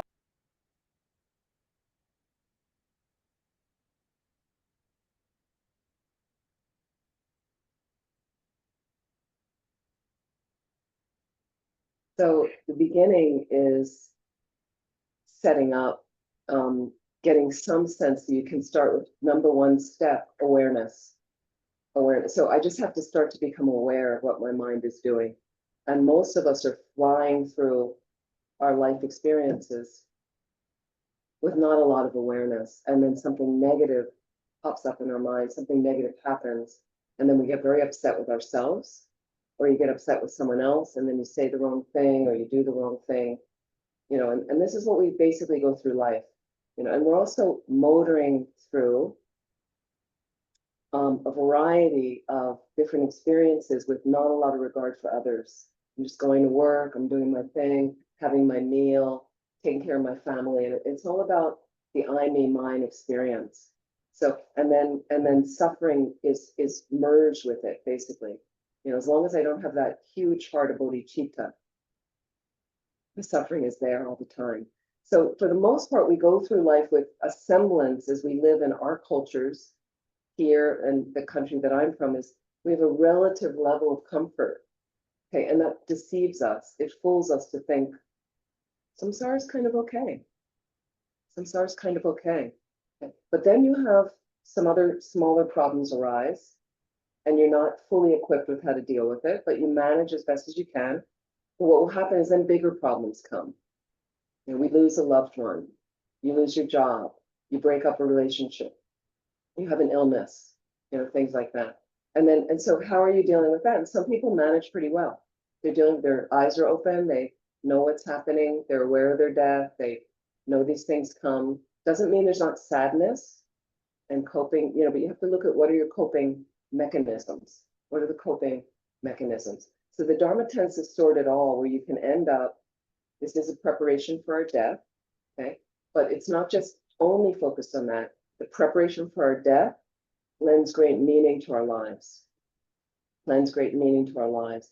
So the one thing I'd also ask you to do is to make sure at this point in your life, you are finding great meaning in your lives. And some people don't find that. They don't know what that means, okay? And then you're finding whatever is the great meaning, and it can change over time, okay? But then drive yourself to it. Make sure that what you're doing in life is moving you to the great meaning. I'll give you an example, is we like temporal happiness. We like comfort. I think most people do. We don't want to suffer. So you have different degrees of comfort in your life. And some people really drive themselves to, I work and I work and I work so that I can then have that holiday with my family. Or that my friend and I, my partner and I, we're going to go off and do that, the bike trip or the beach holiday or whatever that thing is. We're going to go visit that country. Then you make all these plans we have to do. And then there you are on your holiday, and you have your holiday, wonderful. Then you go home, back to work again. Okay? So that's a standard thing people do. It's kind of living for that little bit bigger level of comfort, you see. So in our spiritual progression, you can have much more comfort than that, all the time, blissful mind all the time, with coping mechanisms, how to deal with when problems arise. So what I learned long ago is I had those levels of comfort where I wanted a holiday, I wanted to do this with my friends. But when you look at it, it's quite temporal. It's quite superficial on one level. It's not the deeper happiness. And then some people go on these holidays. I had a friend that planned this holiday with a group of girlfriends some years ago. She looked forward to it for a year. They've been planning this. Yes, they're mine, but she would tell me about it. We're going, we're going, we're going. Then they went for 1 week to the beach. They rented a big house, you know, group dinners and all the wonderful walks at sunset or whatever. Okay. But by the 5th day, she had so looked forward to this that she started obsessing about that it was ending. So she ruined the last 2 days. She couldn't enjoy the last 2 days. So it's very fleeting. It's very superficial, these kind of things. But when does something light you up from the inside on a deeper level? So one thing I noticed years ago was, and if you have a bigger wish motivated by bodhicitta, then I'm really thinking of aligning myself with something, some activity that is helping me pursue my path, spiritual path, so then I can benefit all living beings. Then I can benefit all living beings. And that seemed to go deeper for me. And then I was fortunate to run this center.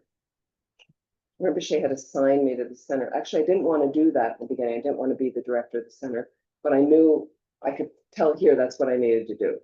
So again, it's me getting in touch with that inner voice in me. Not very developed at the time, but Rinpoche guiding me, reminding me, hello, like, and I had a lot of faith in him. I was building that faith in him, right? So then he suggested it, and then fortunately something sparked in me where I went, I don't want to go there and do that, but I know that's what I need to do. And fortunately I went and did it, and it was the most transformatively, very positive transformation for me. So that deepened my faith in him. You know, that's our relationship with that special teacher like that. So willing to do. So then I was running the center, and we had a big retreat for a month with about 80 people from around the world. And Rinpoche came, and then a lot of people. And so we had to hire extra staff and all these other things. There were a lot of different, as we say, moving parts to keep this retreat going. But I could tell halfway through, one night we came out, session 9 o'clock at night, beautiful redwood forest setting, and we had a big stupa there. So the lights were on the stupa, and my friends we walked out and we were walking around the stupa, the shrine. And I could just tell everybody was really happy. And Rinpoche was really happy. I was checking with our staff. They were very happy, you know. And just I could tell everything was really running smoothly. And I remember coming out that night, beautiful summer night, and feeling so in sync with what I'm supposed to be doing in the universe, that kind of feeling. That's what I mean by the deeper meaning in your life. And I remember thinking at that moment, and I felt higher than I'd ever felt. I just felt like this is, you know, without drugs, right? Just amazing. And I just remember thinking at that moment, I want to do more of this. Like, this is really where I really derive happiness. Like, this is really, you know, because it was all about serving others, making sure there was a place that they could. And I'm not any great practitioner, okay, but it was really. So please find that for yourself. What are the activities that bring you that very deeply satisfied contentment, that feeling, and just try to direct your life in that way. Does that make sense? It's really, really important. Really important. And everybody has different paths to the top of the mountain. So please find what, you're not going to do it my way, you have to do it your way, and find what's going to work.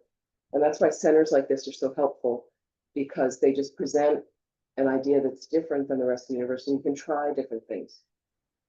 So negative emotions, we first want to understand there isn't really a proper word in Tibetan for emotion. We sometimes talk about, but they talk about disturbing emotions, and they're called klesha in Sanskrit. Klesha, Tibetan, nyongmo in Tibetan. Delusions defined as a mental factor, okay, that when generated, causes the mind to become unpeaceful. That's what I mean by delusions. Causes the mind to become unpeaceful. You know what those are, you're familiar. They're the cause of problems for yourself and for others. Okay? So, and this is from Maitreya, the Buddha that represents loving kindness that comes next. Delusions destroy yourself. They destroy others. They destroy your morality, so your good conduct. They decrease qualities, your good qualities. Okay, they're despised by Buddhas and holy beings. Okay. They bring argument between you and others, and they bring negative rebirths for you, okay, and degeneration of any attainments you have, like that. So basically an experience of great suffering. So I think you're aware of that. But we have delusions on little levels, and then we have them on big levels. So again, just to remind you from last night, what I mean by these imbalances, starting with fundamental ignorance, confusion in the mind, confusion in the mind. So what does that mean? It means that I don't have a direct perception of emptiness. So what does that mean? I'm not perceiving reality accurately, not perceiving reality accurately. And I'm believing in the falseness of it.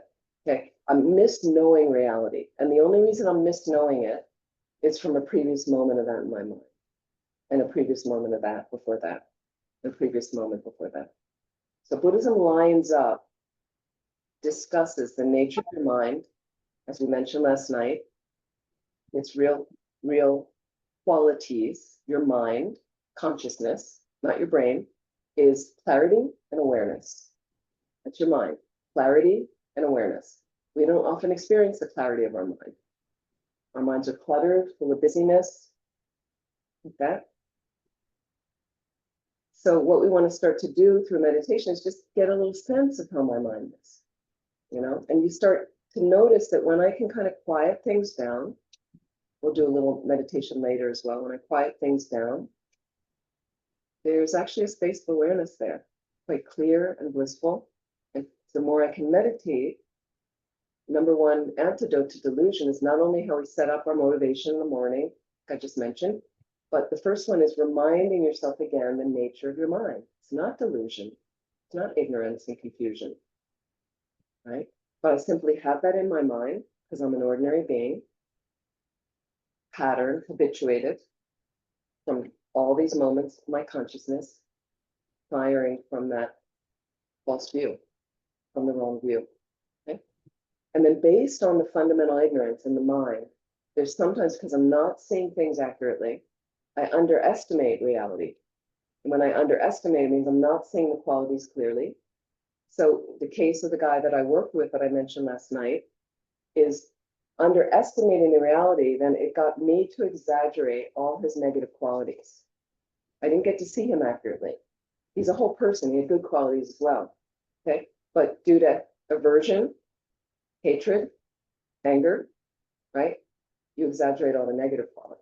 It's not accurate, but we do that with people we don't like. Fear arises from that, another delusion. Instability, anxiety, sometimes depression. So they're all merged together. Okay. Then I have, based on my fundamental ignorance, then I see something attractive out there. Okay. Now, why do I perceive it as attractive? Because attractive things cause pleasure. Okay. Simply because you have to understand how karma functions as well. Karma is a Sanskrit word. What is it? It means action. It means action. And it is the movement of your mind. It's the movement of your consciousness. So due to that movement, I make imprints in my consciousness. Due to that action. And so what happens is suddenly, and I'm making imprints in that mind, and those imprints, karma says, will definitely ripen in the future and come up. So I made some sort of good imprint in the past by saying a pleasant word to someone genuinely, helping somebody, right? And suddenly that karmic seed of positivity is coming up in pleasure for me. And now why does that particular seed rise? I have no idea. Karma is very sophisticated. You need a highly sophisticated, highly realized mind to understand the full workings of karma. Well, we can understand on one level that positive deeds create pleasure for me in the future. Negative deeds that I do create suffering for me in the future. One of the qualities of karma. Karma is definite. So negative thing I do, say, or think creates suffering. Positive thing I do, say, or think creates happiness for me. So suddenly attraction comes up. Here comes somebody walking towards me. I like this visualization, what I'm seeing, because a positive karmic seed is ripening and now pleasure comes up. Now what I do is I over-exaggerate all their positive qualities. attachment takes hold, grasping. I want that. Could be a person, could be an object. I need to have that thing. Over exaggerated in the mind, not accurate at all, not seeing it fully. And we know this because if you remember when you met your loved one, you know, your perfect person, your partner, when you met them, okay? Were you over 20 years ago? Some people you're married. How many years? Married 6, together 31. Okay, so over 30 years with the person. You remember when you met them and fell in love? Yes. Okay. Okay, the rest of you have some yummy person in your life? Remember when you first met them? Okay. Then you're free, like me. You're free, great, okay. But you, so that initial meeting, you project all this stuff, you vomit a projected fantasy onto them. So they're dripping now icing.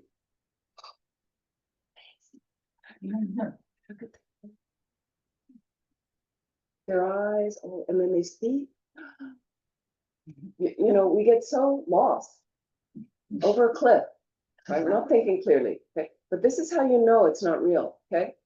Remember the time you introduced them to your friends or family? Right? What did they think? Same thing?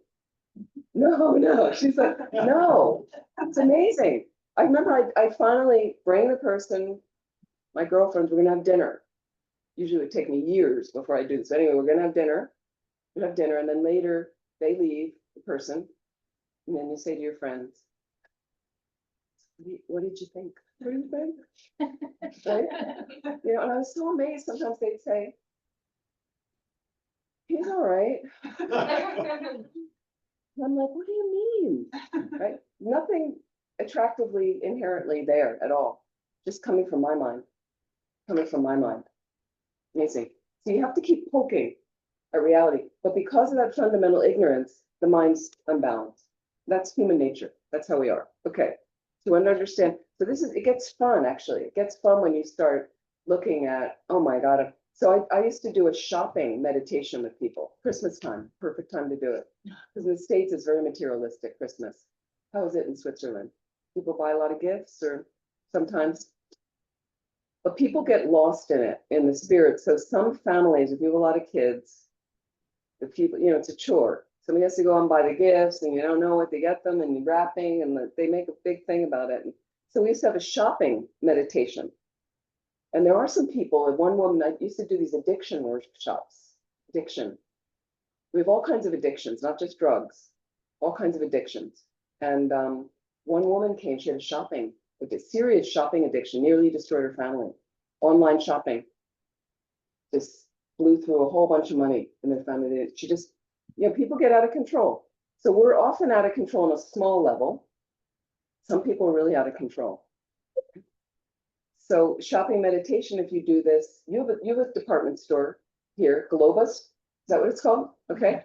But the thing is, all these department stores are disappearing. There are in my country, they're closing because everybody's shopping online. So unfortunately in the States, it's actually been a very sad process and of some of these bigger stores that people really liked. And you could go in and get many items. They had many departments and it was easy. So did you ever notice, this was my experience, one day I had to go because I needed socks. So when I woke up in the morning, the errand was, oh yeah, I'm going to go and get socks today. This is before the internet a bit. I'm going to get socks. I know that store, they have many things. So they would have the most socks. I'll go there. And in the morning, all that was in my mind was socks, to buy socks. But when you go into these stores, you can go here, downtown, wherever, but then my eye consciousness sees all these other things. Okay, so now I'm taking them, and the stores know how to get you. It's on sale. The sign pops up. So you go, oh, it's on sale. Oh, 2 for 1. So what I noticed is when I went into the store to get socks, I didn't need anything else that morning. Didn't need another thing. Socks was the only thing. But within 20 minutes, there's several other things over my arm that I'm holding. Different things. And because it's on sale, maybe I should buy 2 of them. So the exercise was for people, and there were some people in the class very much like this, that the exercise is you're only allowed to buy socks that day, nothing else. And you can do this online as well. Same thing online. You look and something pops up. But that's not why you went online. You don't really need the item. You know, unless it's something that you know you forgot and you do need to buy the sponge for the, okay, the kitchen, whatever. But the skill is, and the exercise is, I'm only allowed to buy the thing I went on. If I want the other thing that I see, then, and this was harder when you had to drive to the store, get to the store, you can buy it the next day. You never go back to the store, buy it. Right? And you have to think about it. It wasn't even in my mind in the morning. Advertisers know how to get you. And online now, be very skillful. Be very skillful. So I don't know if you use private mode to open your browsers. Incognito, they call it. In some, it depends what kind of computer you're using. I look for airfares that way, any kind of shopping that I need to do. So it's private so that it doesn't keep remembering and sending me pop-up ads all the time of you want this. That's what they do. And you know your phones are listening, right? Your phones are listening to you. So be skillful and turn off all the notifications because it just contributes to delusion. We mentioned this a little bit last night. Okay. So one thing, and that'll take some questions. I want to mention Buddhism is not about suppressing delusion or denying them.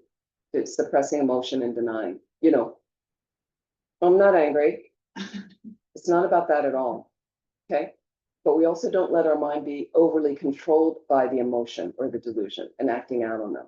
You know, in your anger, screaming at someone. Okay. So it's me kind of acknowledging, you know,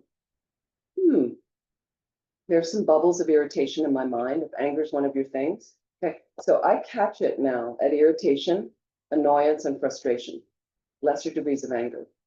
I rarely get really angry anymore. Just because I can catch it. I'm aware of my mind, I'm watching my mind, and I'll go, oh, bubbles of irritation. Here comes a person, this happened at our retreat centers. We'd have some really difficult guests. Always happens at centers. And retreat centers, you get all these mentally ill people come in the States. They do because they've been thrown out of everywhere else. Really, so the Buddhists are the last ones. They come, I mean, genuinely sincere people, mentally ill, not taking their medications. Sometimes we could have them with us for a while, depending, but with very clear boundaries. They had to take their medication, things like this. But people would come, we had some really difficult people and some really wonderful people. But I would notice if a difficult person came, I knew this person, they were hard with our staff and things. And here comes a bubble of irritation arising in my mind. Why? Because that karmic seed happens to be ripening at that moment. Some negative suffering seed, something I created in the past, coming from my mind, right? And that's all that's happening right now. I don't have to get overly involved in it, but I am noticing in my mind irritation, this person. So what do? I already had exercises with myself for years, irritation in my mind, but I also go back to my motivation. This is a sentient being just like me. This person's not that different from me. They want to be happy. They don't want to suffer, right? How wonderful they can come to our retreat center and practice and join this program. Yes, I acknowledge they can be very difficult, but I know our staff's going to support them in the best way. We want to have, again, equanimity. Here comes this word. We did it in the 4 measurables. I want to have an equal regard, equal respect for this person. They deserve it. They're a suffering sentient being like me. You know, so I want to definitely exercise kindness and maybe a little bit more kindness with them because they're a little more challenging.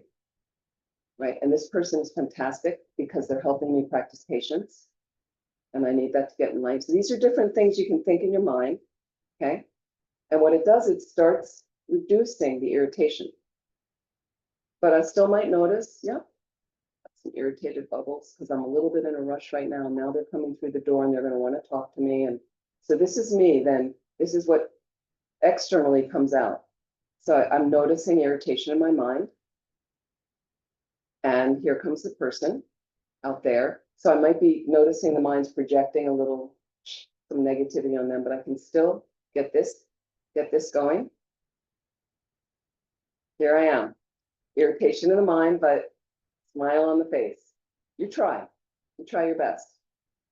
And you work from there. So constantly, so I'm not suppressing and saying, I'm not angry, I'm not irritated, I am, but I'm certainly not gonna suddenly present and be in a rush and then say something rude to this person. So we acknowledge the existence, okay, and then I'm going to work on them within my mind, applying whatever antidotes, how to transform them, how to dissolve them, Okay. And certainly avoid harming myself, harming others. Okay. And then we have purification practices that I do, Vajrasattva, every night. So something you can learn here at the center. And purification practices regularly that will help me dissolve more and more whatever I messed up during the day, especially the wrong view. If you don't have a direct perception of emptiness, it's okay, but I'm just doing the best I can. Question? Already asked. Okay. So again, the first general antidote I mentioned last night, mindfulness or self-awareness really helps. Sometimes you're just noticing, having this heavy delusion come in the mind. Sometimes for me, it's just, this is the best I can do. You know, I'm really tired right now, really irritated with these people. You know, I'm too busy, I'm too, whatever you say that you are, and you're just going to be hanging there with them, just noticing. So again, give yourself a little self-compassion break. This really helps with delusion. Little self-compassion break. I really like these from a psychologist in the States named Kristen Neff. Kristen Neff. And if you're familiar with Thupten Jinpa, who is a great professor in Geshe, Tibetan scholar, and he is His Holiness the Dalai Lama's interpreter when His Holiness teaches in the West, which doesn't happen that often anymore. But Thupten Jinpa is an old friend. He's a wonderful man. He was just teaching in Zurich the other day. Yeah, yeah. I had some friends here that had gone, and so he wrote a book called The Fearless Heart that I'm sure is translated into German. I highly recommend A Fearless Heart. He started a whole compassion program at a university in the States, and really helpful. So he mentions in there about this psychologist as well, but she's got these wonderful self-compassion breaks. So you're having the delusion arise in your mind. Okay, it's uncomfortable. It might even make you open your mouth and say something, I didn't really mean to say that. We do that all the time. You might have you thinking negative thoughts that are racing through your mind. You can't control them. Okay. Hopefully we now prevented us doing anything with our bodies to harm others. You know, we're not kids anymore. That's where, like, you know, when you're a little kid, sometimes some kid punches another kid. So we don't do that anymore. But we do things that harm ourselves sometimes. You know, taking too many drugs, too much wine, too much, you know, things like that. Not getting enough exercise, eating too much ice cream or something like that. Here it would be too much strudel, right? Okay. So self-compassion break with using mindfulness is simply, you could be at a business meeting, whatever, you know, and suddenly it's like you breathe in, you breathe out. I'm really uncomfortable right now. I just say that to myself. This is a moment of suffering. Put it into your own words. This is uncomfortable. This is a moment of discomfort. It could even be as simple as this sucks, right? But you're just going to be there with it. What happens, particularly in my culture, and it could be similar in Switzerland, we're all from different cultures. In the US, people are so uncomfortable with being uncomfortable that really, that they just junk up all, they're running from it, escaping in different ways that are not healthy. They're lashing out at other people because they feel vulnerable, but they don't want to express that. They're sad, depressed, anxious because there isn't enough support for people in the country like that. So, you know, and just notice, if we just notice, and if I can just be with my discomfort for a moment, then you get more familiar with being uncomfortable. And then, you know what, it's more comfortable. It's more comfortable. Because in samsara, I'm sorry, it will always be uncomfortable. And what's hard here in Switzerland, it's hard to really see the discomfort because we're quite comfortable. Okay, but it will come up, comes up. Okay? So again, the mindfulness is just for a moment. Just, you can do it on your cushion if you like. You know, what happened earlier today, wow, it was so cool. Just be there for a moment. Just you breathe in, you breathe out. This is a moment of suffering. First teaching the Buddha gave, there's suffering. So am I denying that? No, this is samsara's nature. I breathe in, breathe out. Okay. slowly. That. Mindfulness, self-awareness. Through regular meditation practice, your mind becomes calm.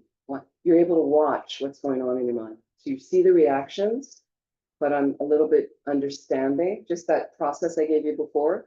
This person came to the center, they want to be happy. They don't want to suffer, just like me. We all want that fundamentally. They're just like me, you know. And if you have a really difficult person in your life, you usually have somebody, right? Family member, somebody at work, like that. So what happens is, did you ever turn the tables for a moment and look out through their eyes? What's it like to be them? You ever think that? We just think of how annoying they are.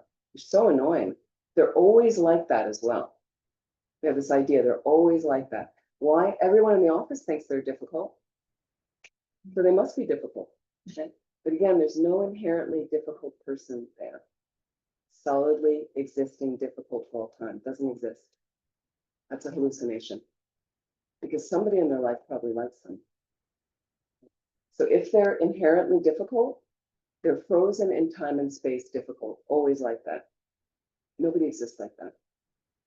I could name a few leaders in the world right now that you might go like, oh, right?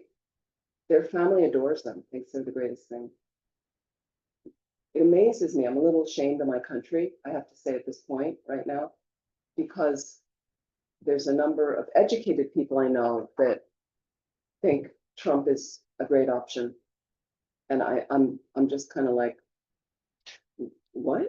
Like a convicted felon that we thought that was, and they just think this military parade, $45 million. Great, just wonderful. I can't get my mind, I can't understand. But he's not inherently evil, not inherently bad. Many people think he's great, so great for their cause and everything. So you can see how everything's multifaceted, consisting of parts based on other things. And then my karma coming in contact has its own projection into it. And if I don't have a direct perception of emptiness, of the nature of reality, what I'm projecting is inaccurate. Simply coming from my mind. It's my experience. Okay. Now, granted, you have a valid perspective, a valid perception of something. You know, I see him do certain things, or you say this leader doing, you see certain things, you see the person comes to your retreat center, or somebody at work that's difficult. You do see them doing things that everybody has a conventional arrangement. That was annoying. That was annoying. This group of people. So that is valid on that level. It's valid though for my limited mind. But I do have some validity to that. We are all seeing this. If I hold this up and say to you, now we all have different languages that we call this. But if I say in English, this is a pen, we all have a convention. We have a convention. We agree. This is the writing implement of pen, like that. So you have a valid perspective that you see this person and things, but it's not the whole story. It's not the whole story. So what happens is the ignorant mind, the consciousness that doesn't have a direct perception of emptiness, imputes a very solidly unchanging experience onto them and either over-exaggerates positive qualities based on a positive seed ripens and I like what I'm seeing, or I underestimate the qualities and see a bunch of negative stuff there based on a negative karmic seed ripening in my mind right now, causing me to experience that. That's all that's happening. So what I want to do through dealing with my negative emotions is calm all the negative stuff going on, all the over-exaggeration, underestimation, and bring more of a peaceful spaciousness by realizing the true nature of my mind. Okay. Second general way of dealing with emotions, remembering the nature of your mind. Okay, clear, my mind is clear, non-physical, that's what Buddhism says. It's a stream of mental events that rise and pass away. So suddenly, oh, irritation in my mind, let it go. Cloud in the sky. Next, over-elation or some happiness, wonderful, it's great. Don't get too attached to it. It's fleeting. Sometimes you have sadness in the mind, something happens. You don't need to over-ruminate about it. Just thoughts in the mind, that's rising. Not my mind, stream of mental events.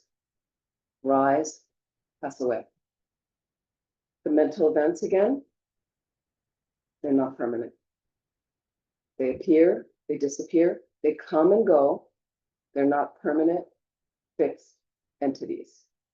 Okay. But what happens with a heavy bank of depression in your mind, chronic depression for years, people feel merged with it. I'm a depressed person, I've heard them say. You're not, you just have a lot of depression in your mind. So that's not the nature of your mind. You just, why? You have a stronger habit of depression in your mind. You may not have much anger in your mind, but a lot of depression. Some other people, lots of anger in the mind. That clouds the mind. Some people fear. Some people, laziness. We all have our own makeup. Make sense? Makes sense? So again, it's impermanent. Question? Well, Amy, yeah, it's really helpful just to remind myself that also Mr. Putin, Mr. Trump, has Buddha nature. That's right. Really helpful. Where I'm struggling at the moment when I see the war in Ukraine, in Gaza, it's so destroying, so heartbreaking. I cannot find even a single good part. Yeah. So it's just overwhelming sadness, suffering. It is. And sometimes what we do is, I'll do this when I look at news stories, is we have a very profound meditation called Tonglen. Tonglen is basically giving and taking. So it is a higher level practice that's normally taught in the second method to develop bodhicitta, the good heart, called equalizing, exchanging self with others. Very profound part of our philosophy, upper level, higher level of the Lam Rim, the stages of the path, our philosophy. So Tonglen meditation, you're imagining whomever you like, could be one person, could be yourself. I always start with myself, especially if you're struggling. But sometimes I'll think about people in Gaza, and I'll think, just for a moment, could I take all their suffering? Just attitude, it's a wish. I'm going to visualize right now, I want to take all their suffering in whatever color light rays represent suffering to me as I inhale. Maybe images of what's happening to them. I'm going to inhale, take all that from them. Maybe words like war, poverty, starvation, hatred, whatever. And as I inhale, I'm going to take it in, right? Doesn't harm you, but at my core is a constricted knot of all my selfishness, all my self-cherishing, he said. And I'm going to let it decrease, purify that. Purify that. It's the only thing that makes you suffer. One of the main things that makes you suffer. Purify that. And as I purify my own self-cherishing, I'm left with a deeper sense of spaciousness and peace. Right? And then I'm going to offer to them as I exhale. All the fact that I live in a peaceful country, I have plenty of food, support, no fear, no danger, no bombings, no totalitarian leaders or anything controlling. I'm going to give them all that, the fantastic life I've had. Every good grace I offer to them. And just circular on your breathing, mount it on the breath. Take their suffering, use it to diminish your self-cherishing at your core, offer them all the happiness, and whatever images represent happiness. Fills them with a deep sense of peace and bliss. Sometimes that's the best we can do. So now I know that I'll say, well, there's still suffering. What did I do? It's an attitude for your own mind. And I think some ripple goes out. I've worked with people. One time I worked with a woman at one of our centers. She was so difficult. She was a little bit mentally unbalanced and very, very smart and very difficult to work with. She wasn't doing her job at all. And we were struggling at the center, and I was the main person. And I talk with her and we meet. And so, but what I noticed is sometimes she was so resistant and quite mean to me. So all I could do was go back to my room and I just do Tonglen just with her in front of me, just her. And I really wish she had like all these things that were messed up in her life. And so I would do it. And when I come out for the next like half of a day, she'd be great. So I would always be like, oh, it really works. So again, we can't, solve all the issues in Gaza, but at least rather than just being paralytic in my sadness, this is something I feel like I can do. And then you look at what you can do in the world right now, and you make your own list of what's reasonable for you, external. But I have to have my internal practice to inform the external.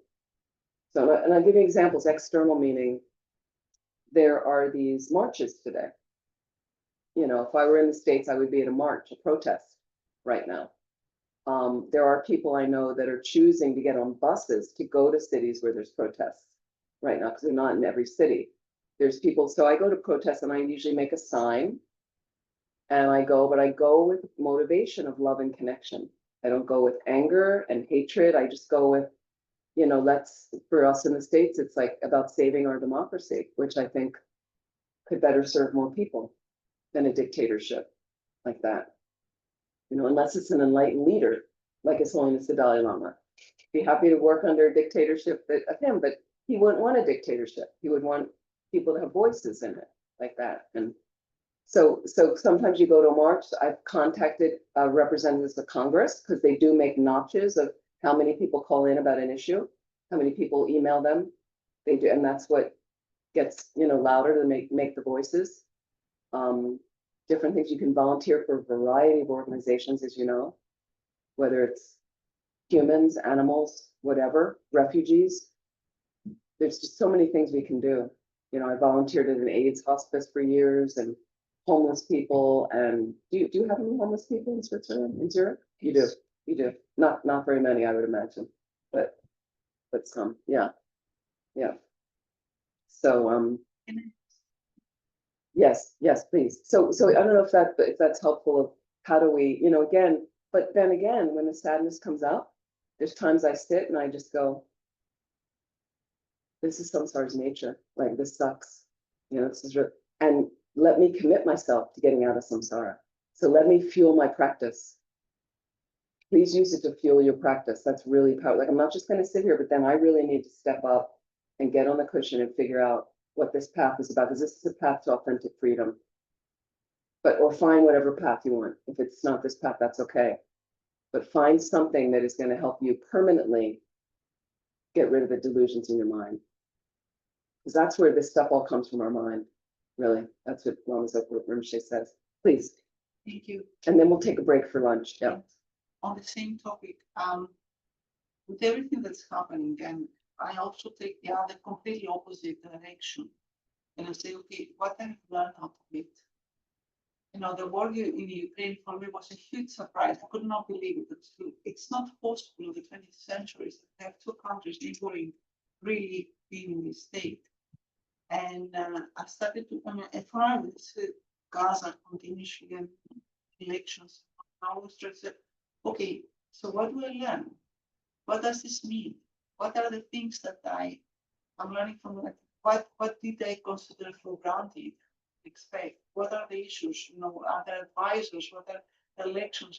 How people get information? So I try to use that, and I'm grateful for that. In the end, I'm grateful, but then it comes back to grateful for the knowledge means pain for other people, and still there are people suffering. And yes, you can always help and complain and volunteers and so on, but there are still people suffering from things that I'm learning or I'm growing. Because there's everything in life is a teacher, as Buddha said. Every person, every situation, it's an opportunity to grow. But sometimes it's a great cause for other people, and I guess they also learn from that. But that still brings this pain and suffering and guilt, which is a vicious circle. Yeah, I mean, this is all samsara. This is where, so just acknowledging that. But that's why, I was thinking like, yeah, let it fuel your practice then. Let's go see if I can go deeper into the practice and really dismantle some of the delusions in my mind.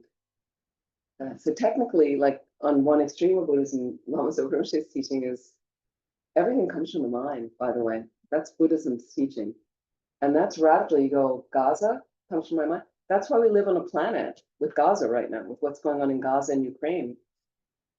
Because we have the cause in our mind. Collectively, we have it. There's also collective karma. There's individual. I have my own individual karma that creates war on the planet. I have collective karma with people. I'm not blaming us. I'm not saying I'm bad, but there's got to be some seed in there that I showed up on a planet that has conflict. Right? But you can change it. You can absolutely change it. And what happens is you evolve a little bit more each life.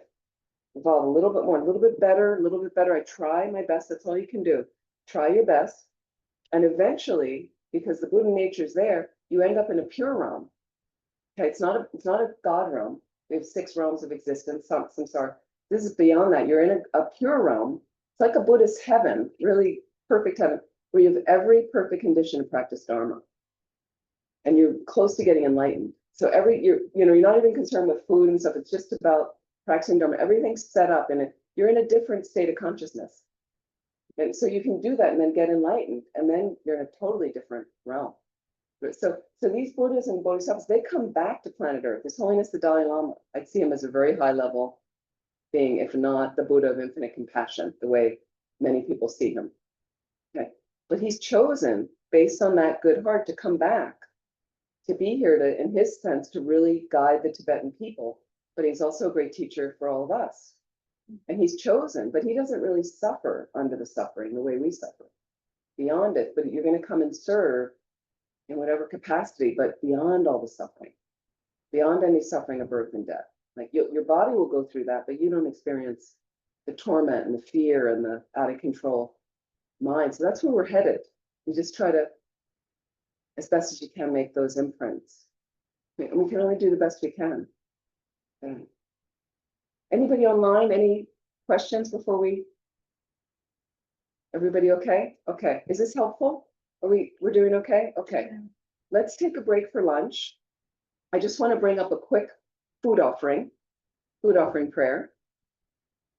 So it's always nice to offer the lunch before we dive in with grasping, right?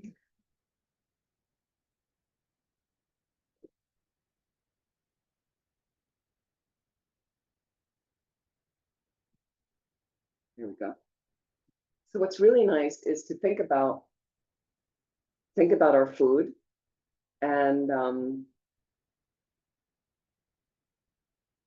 just find my book. There we go.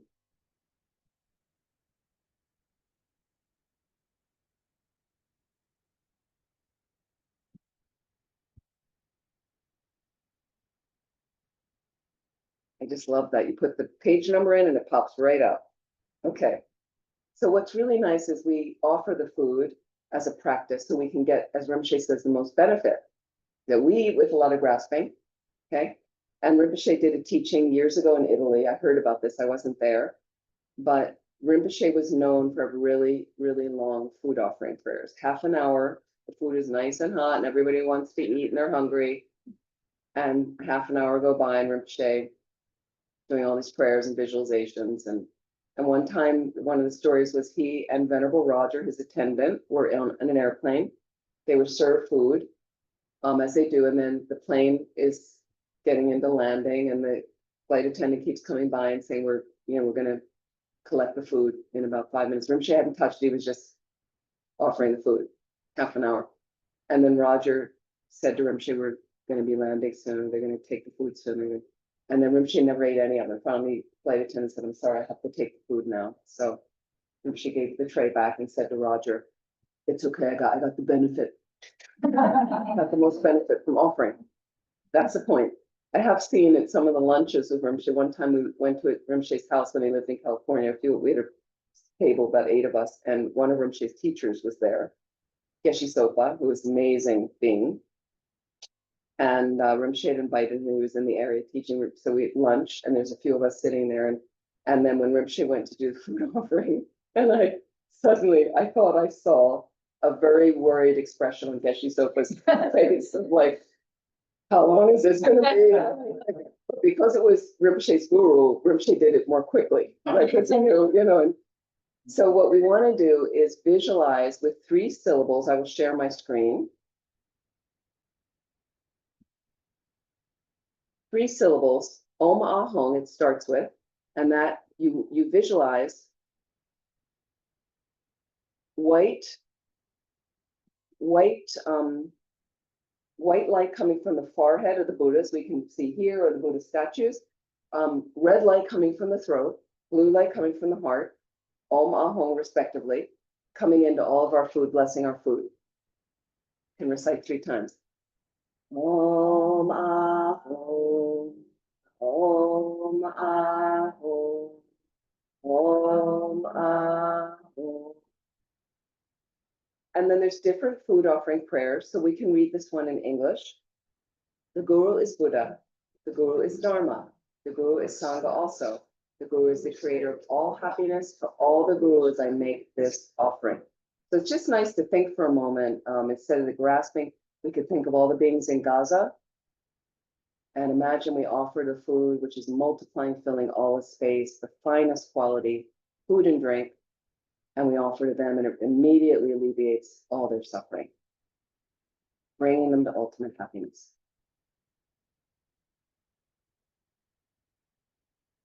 And all the starving beings around the world, and then offering to all the Buddhas and Bodhisattvas, represented also in the images around the room, and it brings great bliss to their holy minds. Food that is completely empty.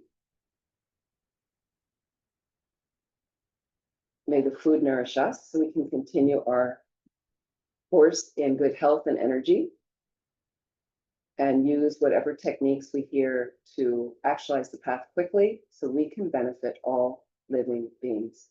For that purpose, we will practice the yoga of eating lunch. So the exercise of eating lunch. And so even though it doesn't alleviate, of course, all the starvation and suffering in Gaza, it's great from your side, from your attitude. You think of pausing before you grab onto cuts grasping as well. So we're going to take an hour and a half, or maybe we just an hour, 20 minutes is enough. We'll come back at 2 o'clock. 2 o'clock. Okay. Thank you so much. Please enjoy your lunch. Organizational thing, we will have some food to share.